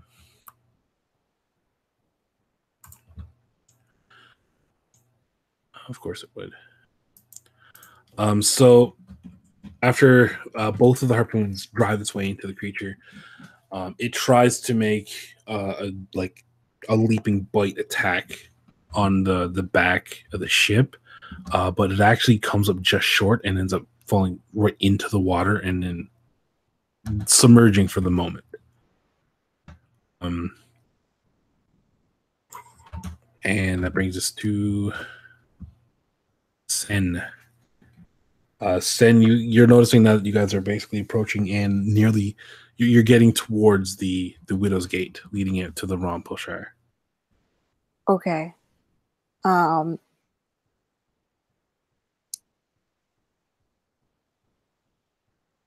That you said the creature like disappeared, right? Yeah, it went for an attack but missed and kind of just fell into the water, so it's underneath now. Okay. I have a question. Okay. With the there's like a thing of acid on deck, right? There is, yep. Can she attempt to like dip a harpoon thingy into the acid? Yeah, that's what they're there for. Okay. So I'm going to do that as my attack. Well, it's not an attack. That's just an action that you do. Okay. Well. And what are you doing with it? Is your intention to give it to one of the two, like, because we have Coney and Cyrus both on harpoons at the back where the creature was. They're both like manning the guns. Are you giving it to one of them, or are you trying to go on like the side or something? I'm gonna give it to one of them. Okay. Which one? Coney. Okay. So at this point, yeah, Coney, send charges down to you with a harpoon, and you can see like the residue of like acid on the edge of it. Very acrid smell, or very acrid smell, kind of burning your nostrils a little bit. I dipped it in acid.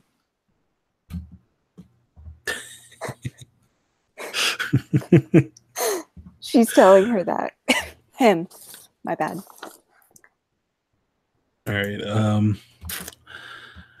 Roland, it's on you, sir. You have your bottle of wine. Okay. So I have the bottle of wine. I'm gonna go back up to the helmsman. Am I there? Oh yeah, yep, that's fine. Okay, I'm gonna smash him in the back of the head with it. He's gonna pass out, and I'm gonna take the wheel of the boat. Okay, you don't decide whether he passes out or not. You need to but roll I'm an saying attack. I want you to know that's my intention. Okay, And then I want to see okay. how it shakes out.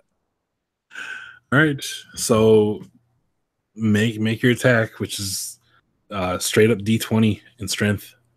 Okay. Wait, strength is what? 5? No, your strength is a +1.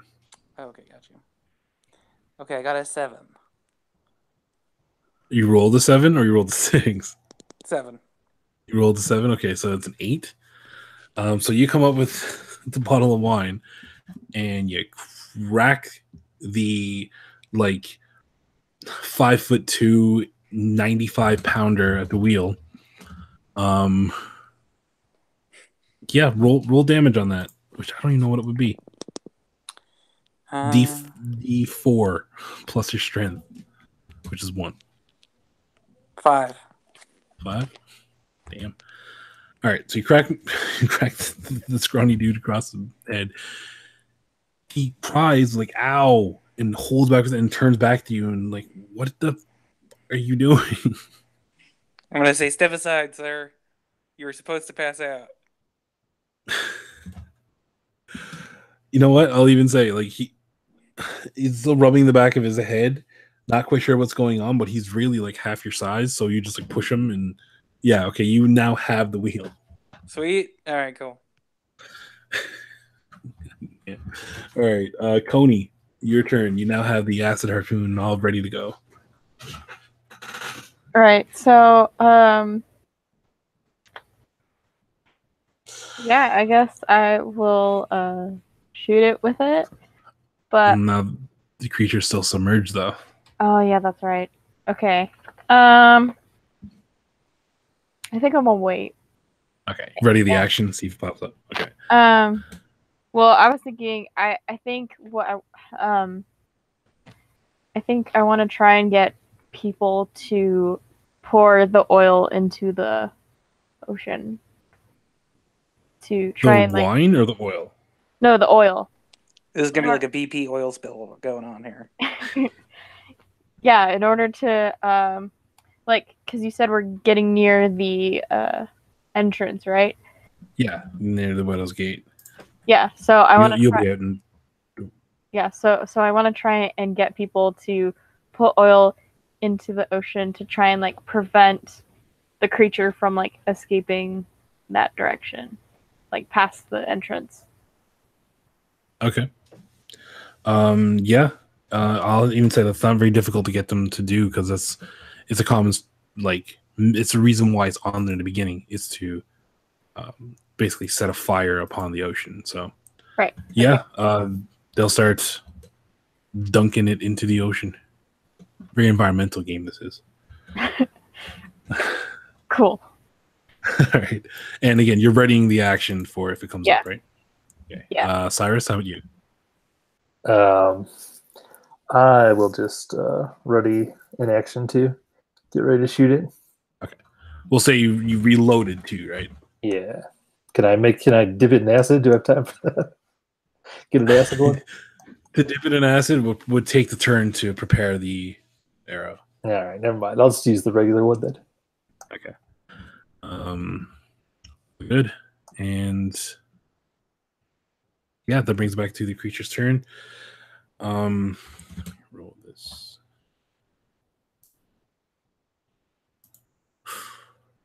Okay, the creature crits on an attack, a shark bait.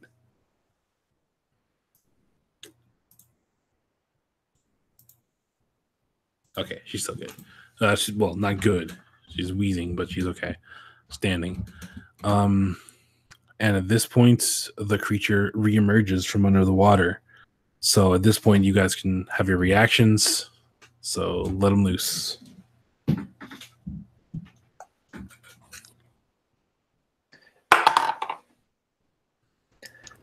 I had a critical miss. You almost shoot the deck of the ship somehow. Not nat 20, but 20. Okay.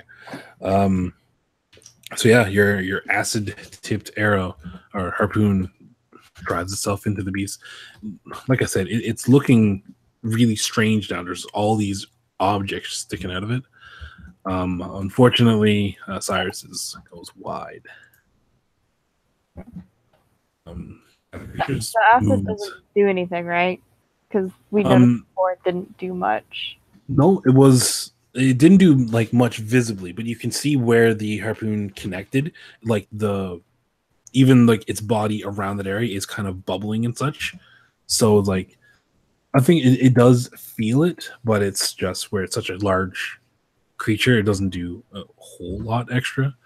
Okay. The acid is usually more designed for like wooden ships and such. Okay. Game terms, it does do an extra d6 damage. Anyway.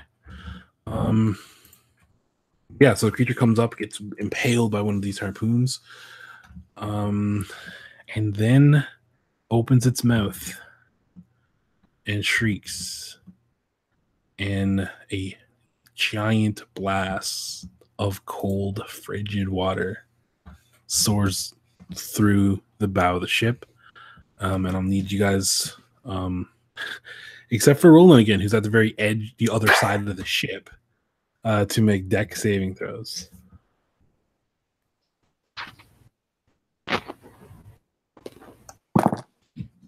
That is 5. 4. I think 25? 18 plus 7? Yeah, that'll succeed. So you succeed, Britt. You're gonna fail. What was yours, Sars? 5. 5. Okay, so 2 of you. 2.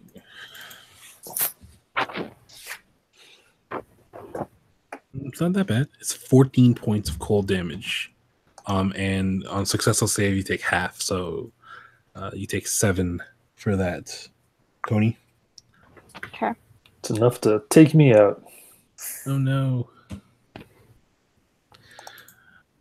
All right. And that is its turn. Which Sen, are you still up? Barely, but yes.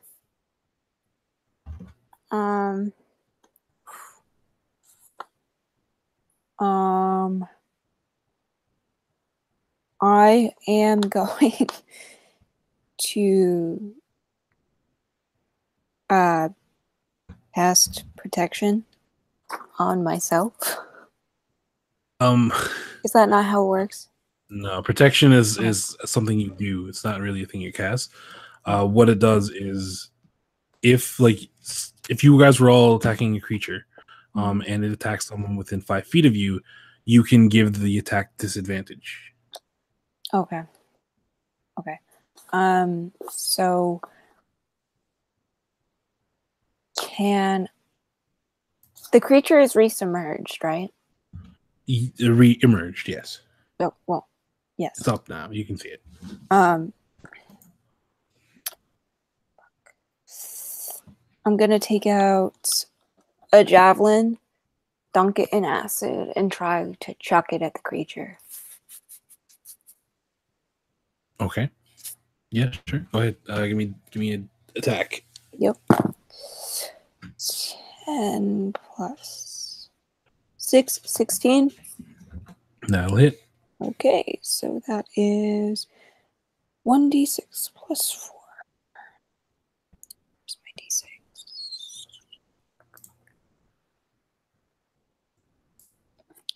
There it is.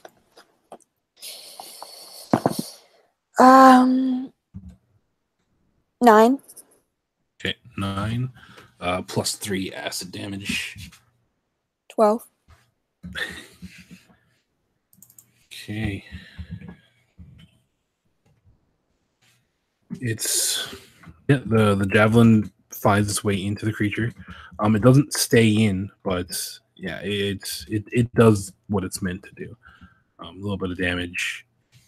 After the harpoons, it doesn't really, sweat it too much, but it doesn't go ignored, basically. Okay. All right, helmsman, what would you like to do? Okay. I'm just keeping the ship steady. All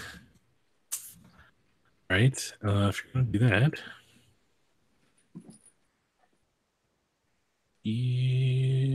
because in this case it'll be just give me a straight dexterity check.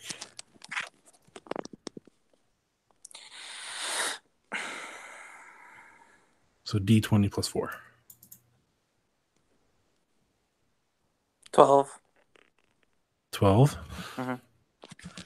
Okay, you managed to keep the ship relatively straight, swaying a little bit to the side. Within 2 turns, you are with the next turn you are going to be near the entrance of the Widow's Gate. Just Okay. keeping that in mind. Brings it to Coney. No, you wanted people to set the oil into the water, and the oil is there. It's being sprayed into the water now. Okay. So the creature's not there to it yet, right? It's getting there. They're pretty close now. Okay. Yeah. Let's see.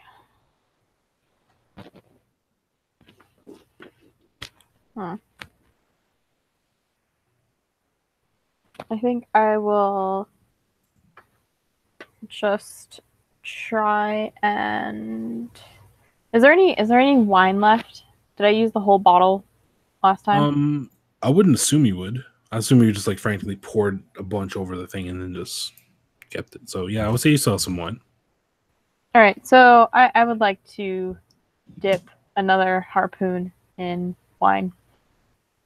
Okay, sure. So dipping. Oh. Yeah, dipping it, and then I want to shoot it at the creature again. Sure. Now dipping the wine, dipping harpoon with wine and then setting it up, that would be a full action. Okay, that sounds fine. All right, so it's going to be ready to go for the next attack. And then, let's see. So, how far is the creature to the oil then? Pretty much right at it now, because this whole time you guys are going forward towards the creature. So they're pouring oil in, and it's staying there. So you're constantly approaching it. So I would say the oil is up to the creature, just not surrounding it yet. Okay, but the boat is still far away from the oil. Far enough away. No, it's like a steady stream. They're pouring it out, and it's just flowing back. Okay. They're still pouring right now. Okay. I would like to tell them that when they're done to light it. Okay. Okay. Sounds good. Cyrus, how do you, sir? All right, I guess I got to make a death save throw. I forgot you were down. That is an 8. That's a fail. Yep. I don't know that. Not doing great. All right, that brings it to the creature's turn. So this is going to be interesting.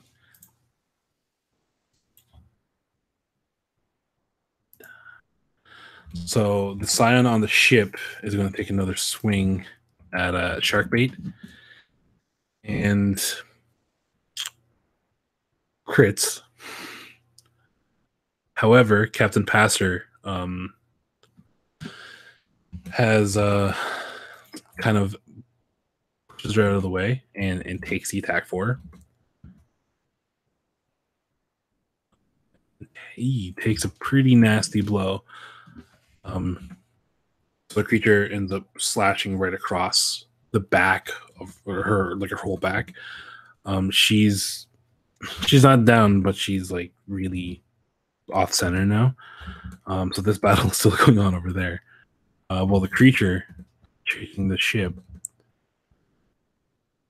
doesn't have its tidal wave anymore. I have so many tabs open right now. Okay.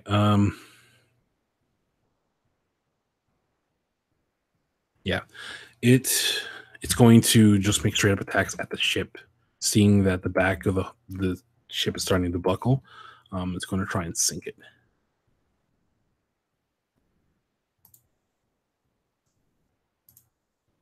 Ooh, that's one successful attack of the 3. And okay, not enough. So once again, more planks peel off the back of the ship as like the giant maw from the creature comes down on it.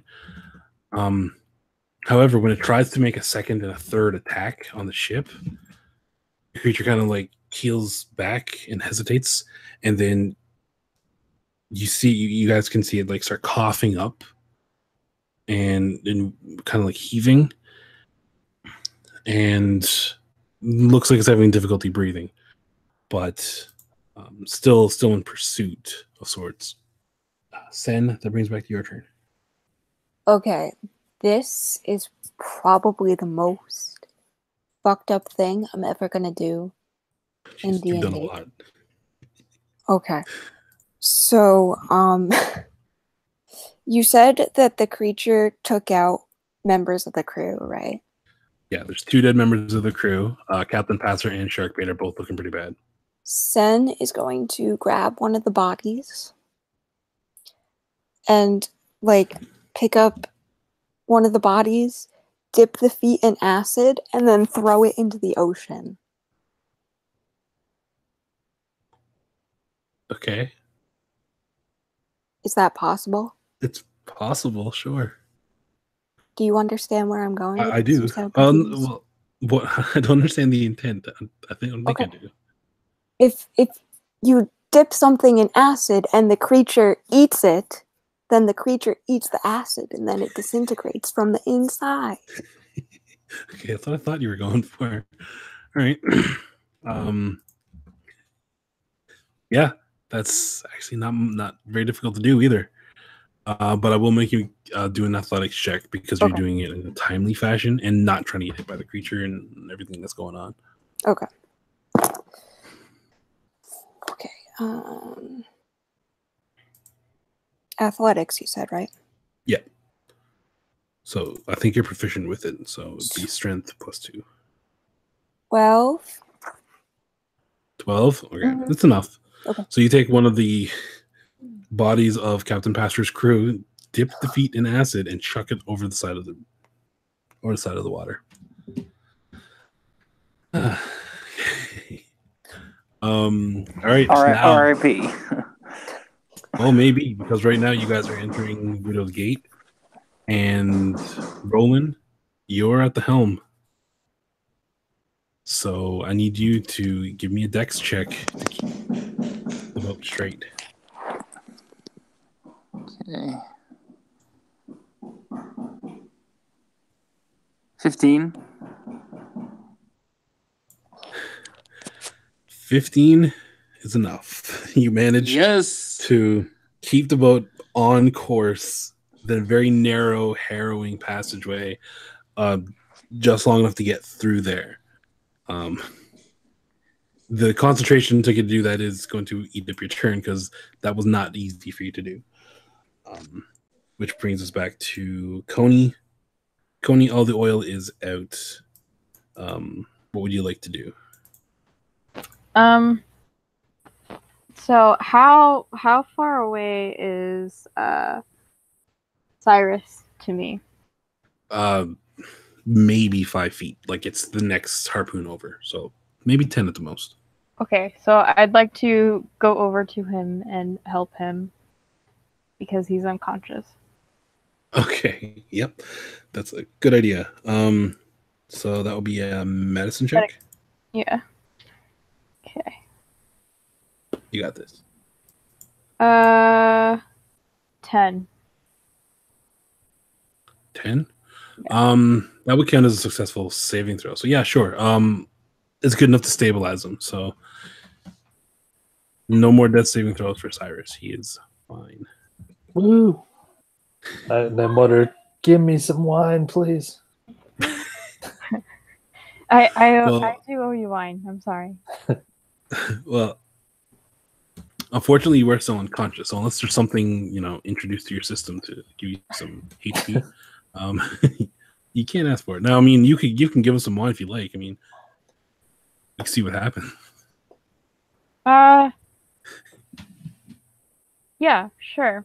I'll give him a couple of drops, not a ton. I'll tell you what, for shits and giggles, give me a D100 roll. Okay. How do I do that? It's percentile and a D10. Okay. And a 90 plus, I'll give him a hit point for the wine. Okay. I don't know how to do this. Well, on the percentile, what numbers is it showing? Like 70, 60? I have 50. 50? Okay, so it's 50 and then whatever the D10 is. So yeah, no, it's not enough. Okay. Dang. I tried. Okay, he is stable though. That's good. And the crew is taking your direction, and they've launched 2 torches into the water near where the oil is. So now the water between you and the creature is ablaze.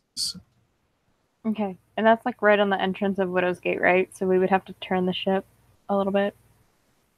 If you wanted to turn around, yeah, but I mean they're chucking it behind you as you're leaving. Oh, right. Okay.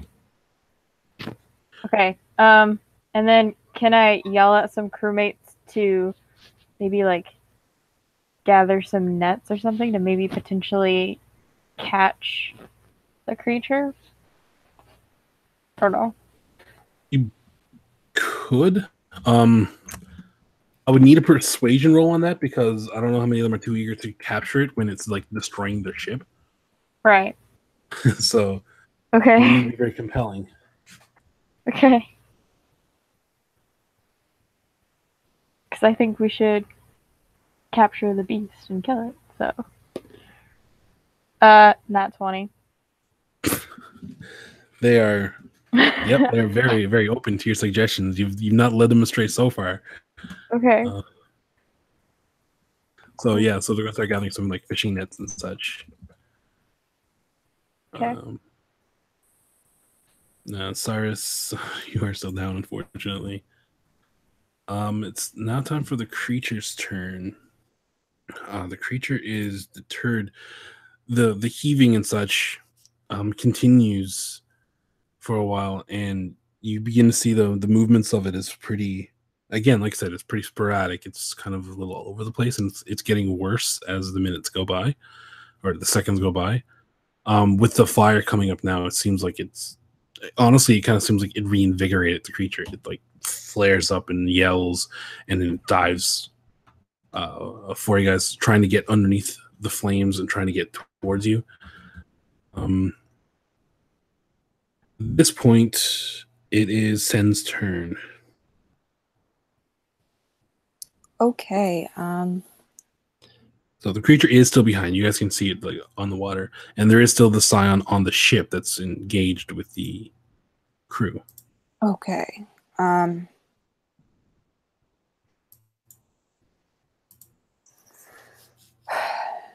Okay, I'm gonna go for the scion. Okay. with my warhammer. Go ahead.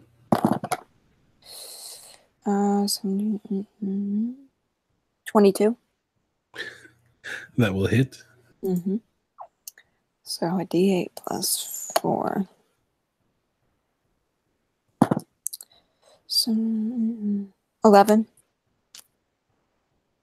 11 damage. Mm-hmm. Okay. It looks crippled after you strike it with your warhammer. Not dead, but very, very on death's door. Has to wiggle on the floor if it wants to do anything. What? It has to wiggle on the floor if it wants to do anything.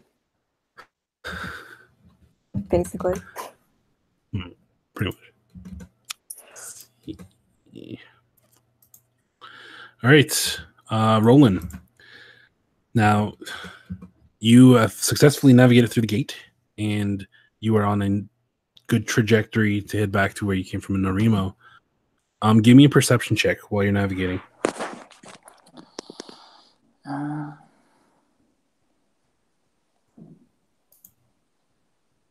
12. 12? Okay. It's not necessarily on your path right now, but off to the east, to the right side of the ship, you see a couple of small fins sticking out of the water, and one very large fin circling around with them. So I'm going to alert everybody. Also, do I have another act? Can I do another action? Well, that was just looking. So yeah, you have an action. You're at the helm of the ship. So what would you like to do? So I'm going to yell about this, but also I'm going to look back, and Cyrus is, like, passed out, right? Yeah, he's on the ground. So I'm going to take... I have, like, 8 magic berries left, right? Okay. So what I'm going to do is I'm going to steer the ship onto a high wave, roll the berries down the ship, and into his mouth.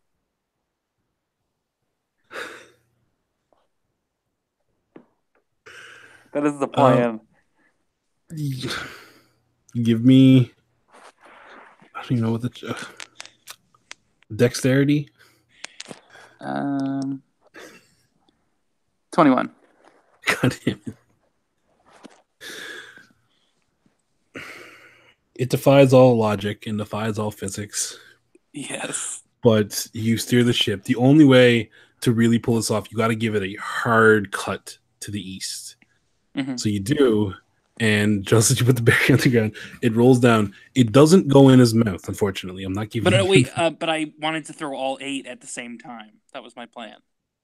Now you got to say that beforehand. I did. I said all 8. Oh, I thought you said. All right. Anyway, so if that's the case, then yes, they all roll down the bow of the ship. A couple of them even like hit objects and like bounce up and make it over to where Cyrus is. Yes. Again, I'm not gonna say they don't go in his mouth, but there's literally 2 berries laying next to him right now. Sweet. Now the ship though is headed due east. Cool. Which brings us to Coney's turn. Coney, you do notice after nearly being knocked off your feet with the sudden change of the ship's direction that there are 2 of these good berries on the ground right next to you. Yeah, I'd love to shove them down Cyrus's throat. All right. Yep. So the berry gets tossed in, and Cyrus, you are now restored to 1 hit point. Woohoo! Okay. The one. And then, so is there a lance on the ship? A lance? Yeah, that's like it's kind of like a gun for like killing ocean creatures. I think Lance is... I think he went by the weapons. Oh, okay. Oh, no, I thought you were talking about a guy Lance. Never mind. No, No. I was talking about the weapon lance, but no, I mean, if there's none. Well, it will be kind of like a handheld harpoon kind of thing. Is that what you mean? Yeah, kind of. Yeah. Because yeah. I mean, there would be like whaling tools and such on there. Okay. So yeah, we'll say we'll give you a yes on that. Sure. Okay, so I would like to have the whaling tool, the lance. Okay. That's not very difficult to find. Okay. We'll say a crewman is able to get one for you. Okay, and I would like to ready it to take a shot at the creature again, like next turn or whatever, unless I can do it now. The big creature. Yeah.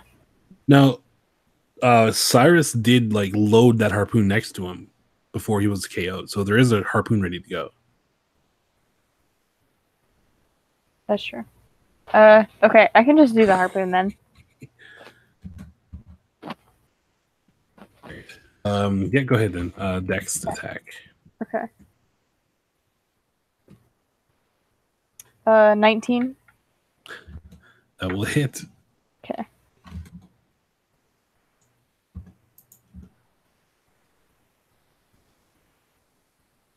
And bam. Okay, so yeah, yet another harpoon. There's like nearly a dozen of these things now sticking out of this creature. A lot of them actually, more or less, have broken off by now. But yeah, it writhes and it's you guys are doing fairly well against this creature that has destroyed so many ships up to this point. But that will be that turn, which brings us to Cyrus.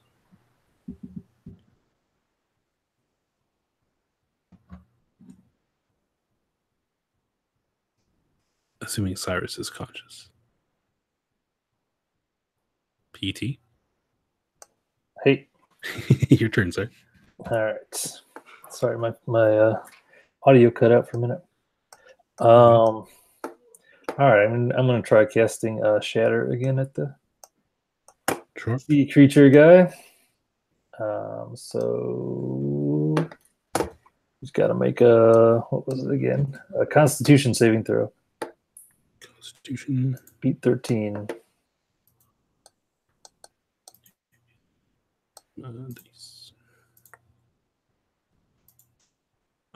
That is a 17. Ooh. All right, so then he just takes 12 damage. 12? Okay. Yeah, it's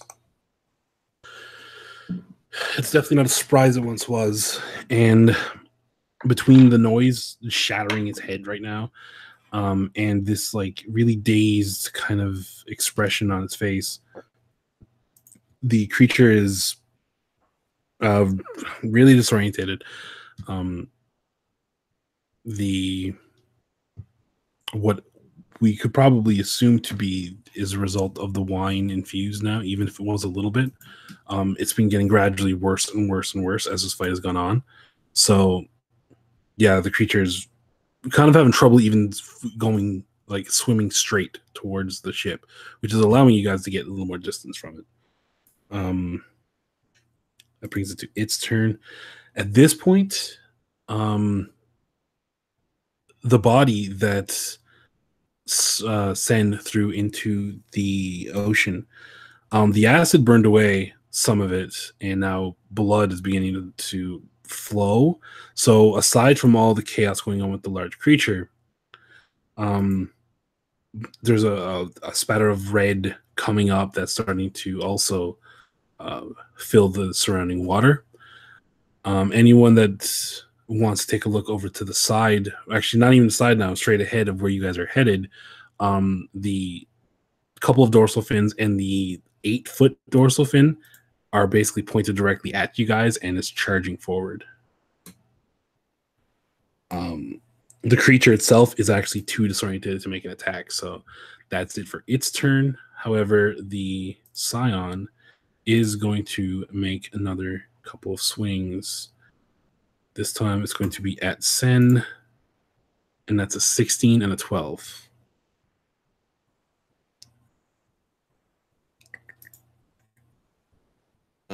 Sen? Well, does Relentless Endurance? No, it's a hit, 16 and 12. It's not the damage. Oh, Do they the hit? 16 does... No. 16 doesn't hit. Do you still have your shield in your hand? Yeah. Okay. Then yep, they're both gonna. You'll deflect off one with the shield, and the other one goes wide. Okay. So yeah, so that brings it back to your turn. My turn? Yep. Okay, I am going to chuck a javelin at it. Chuck a javelin At the scion. Okay, that'll be disadvantage then because it's a range attack and he's in front of you. Oh, fuck. Okay. You're not committed to it. You could do something. Can I chuck it at the fucker in the water? You're near the front of the ship now. I would say that's you would have to like throw it over a bunch of people over the back of the ship. I am really strong, Devin. Yeah, but he's dexterity. Right. Oh, fine. I'll take the disadvantage then. Okay. Okay, that's a 14. No, that's a 20. That's an 11, 17. Also hit. Okay. So javelin time. A d6 plus 4, right? Yeah. 6, 7, 8, 9, 10. All right. Considering all the damage it's taken up to this point from Sharkbait and Erica, the javelin slides through and pins it against a wall as it stops moving. As you watch it, though, like I said, the tendrils on top of its head all fall off. The scales, all of it starts basically peeling away. And it stops looking like a scion and then begins to look like Philip. Aw, poor Philip. I knew we shouldn't have brought that guy. So he lays dead against the hull now. Classic Philip. Roland, your turn. Okay. Man.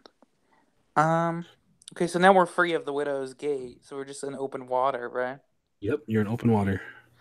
So I'm gonna steer the ship so that everyone has a better shot at hitting these things. That would be where you're at right now because the thing is following behind you, and the two harpoon guns are aimed at the back. Okay, so it's perfectly aligned. It is, yeah. Oh. You know what? Then I'm gonna wave to the helmsman. I'm gonna say you could take the wheel again because I'm good. He looks at you very uncertain, and then he comes up and grabs the wheel and sees the 8-foot dorsal fin heading towards the ship straight on and screams. I would say you got this, guy. You're doing good. Okay, that'll be that. Is there anything you want to do besides that? There's like a piece of glass in his neck. I'm gonna take it out. I'm gonna say, got it. You're good. Sure. All right. Coney, back to you.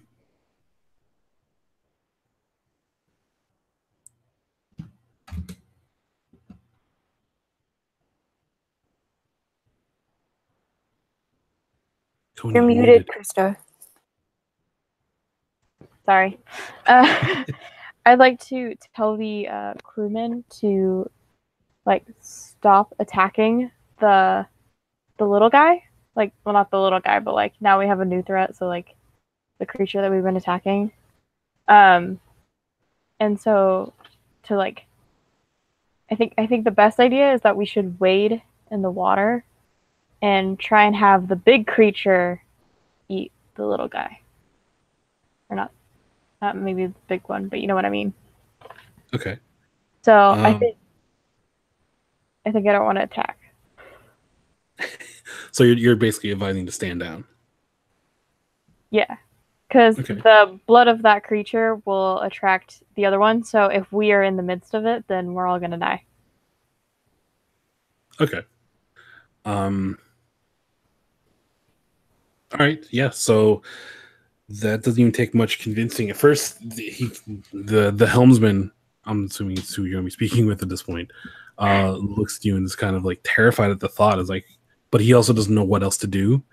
And Captain Pastor is kind of like dealing with trying to make sure her and Sharkbait are still kind of conscious. So in lieu of actual leadership, he does what he says. Basically, the ship just coasts along now. There's no more guiding it. Cyrus, is there anything you'd like to do on your turn now? No, maybe I'll just get up at the harpoon and like kind of be ready just in case something goes down. But okay. All right, and that brings it back to the creature's turn. The creature is basically going to make one of those again attacks where he's trying to chomp the back of the ship, kind of like a half jump into the air to do it. At this point, though, you guys are like you basically catch up with the school of sharks that are coming for you, and right in front of the ship, you see a big splash of water, and then the 8-foot dorsal fin becomes an 80-foot shark that leaps over the ship and crashes right into the creature behind you. And you hear, like, you see a bunch of vigorous splashing and screaming and blood and gore flying everywhere. And that is the scene you see as the ship continues to just coast forward. And then you begin to realize that the Megarin wasn't what was following you, it was the creature you saw earlier on. There's always a bigger fish. And that would take us out of initiative order. In light of I gotta be at work in 5 minutes. So yeah. From here on, it's still a fairly lengthy journey back to Nori-Mo. However, in light of what you guys just went through, it's pretty uneventful compared to that. Is there anything you guys would like to do on the ship as this is going on? In the fallout of everything? I say we drink that wine, you know? It's a party. We survived. We're survivors. I don't think there's that much wine left. There's like at least a bottle. and I'm gonna call not it for telling DJ that his dad was a weird scion creature.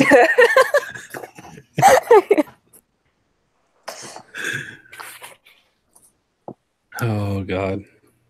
So yeah, you guys have managed to figure it. Well, you clearly figured out what's going on, although you didn't get quite answers of what those creatures were, or if there were more of them. So it is a bit open-ended in that sense, but you are able to get back to Nori-Mo with pretty much, no more issues. And now, especially, I know Coney is one, and Cyrus is particularly prone to like having glorious stories to tell people. This is a story that's going to be kind of hard to top. You guys have faced a mythical creature and survived to tell the tale.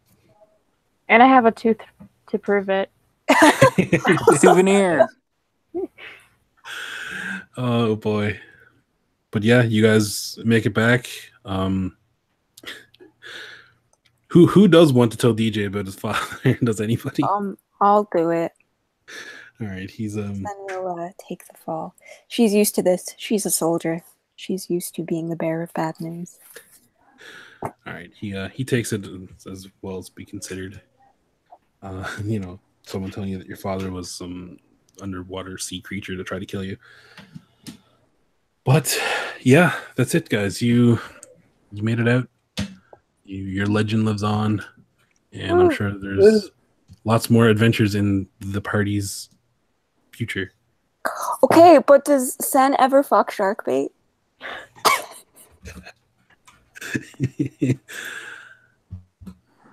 Also, I think when we get back to shore, we should have some calamari. Just like for like symbolically. I'm in.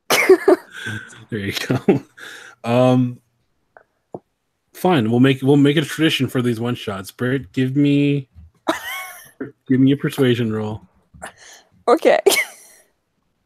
Last time was to see if you can resist a hug. Let's see if you can seduce. Didn't you almost die? That's a what kind of roll was it, Dad? Just what did you naturally roll? A 16.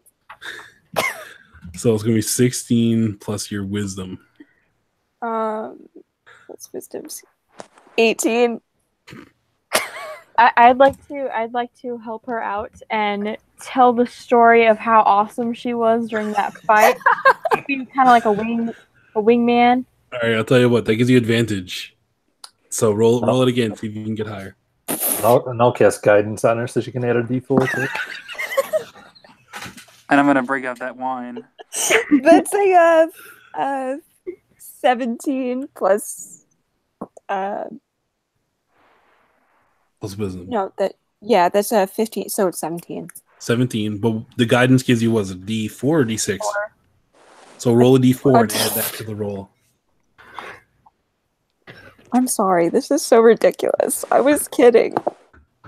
That's a 3. So that's 20.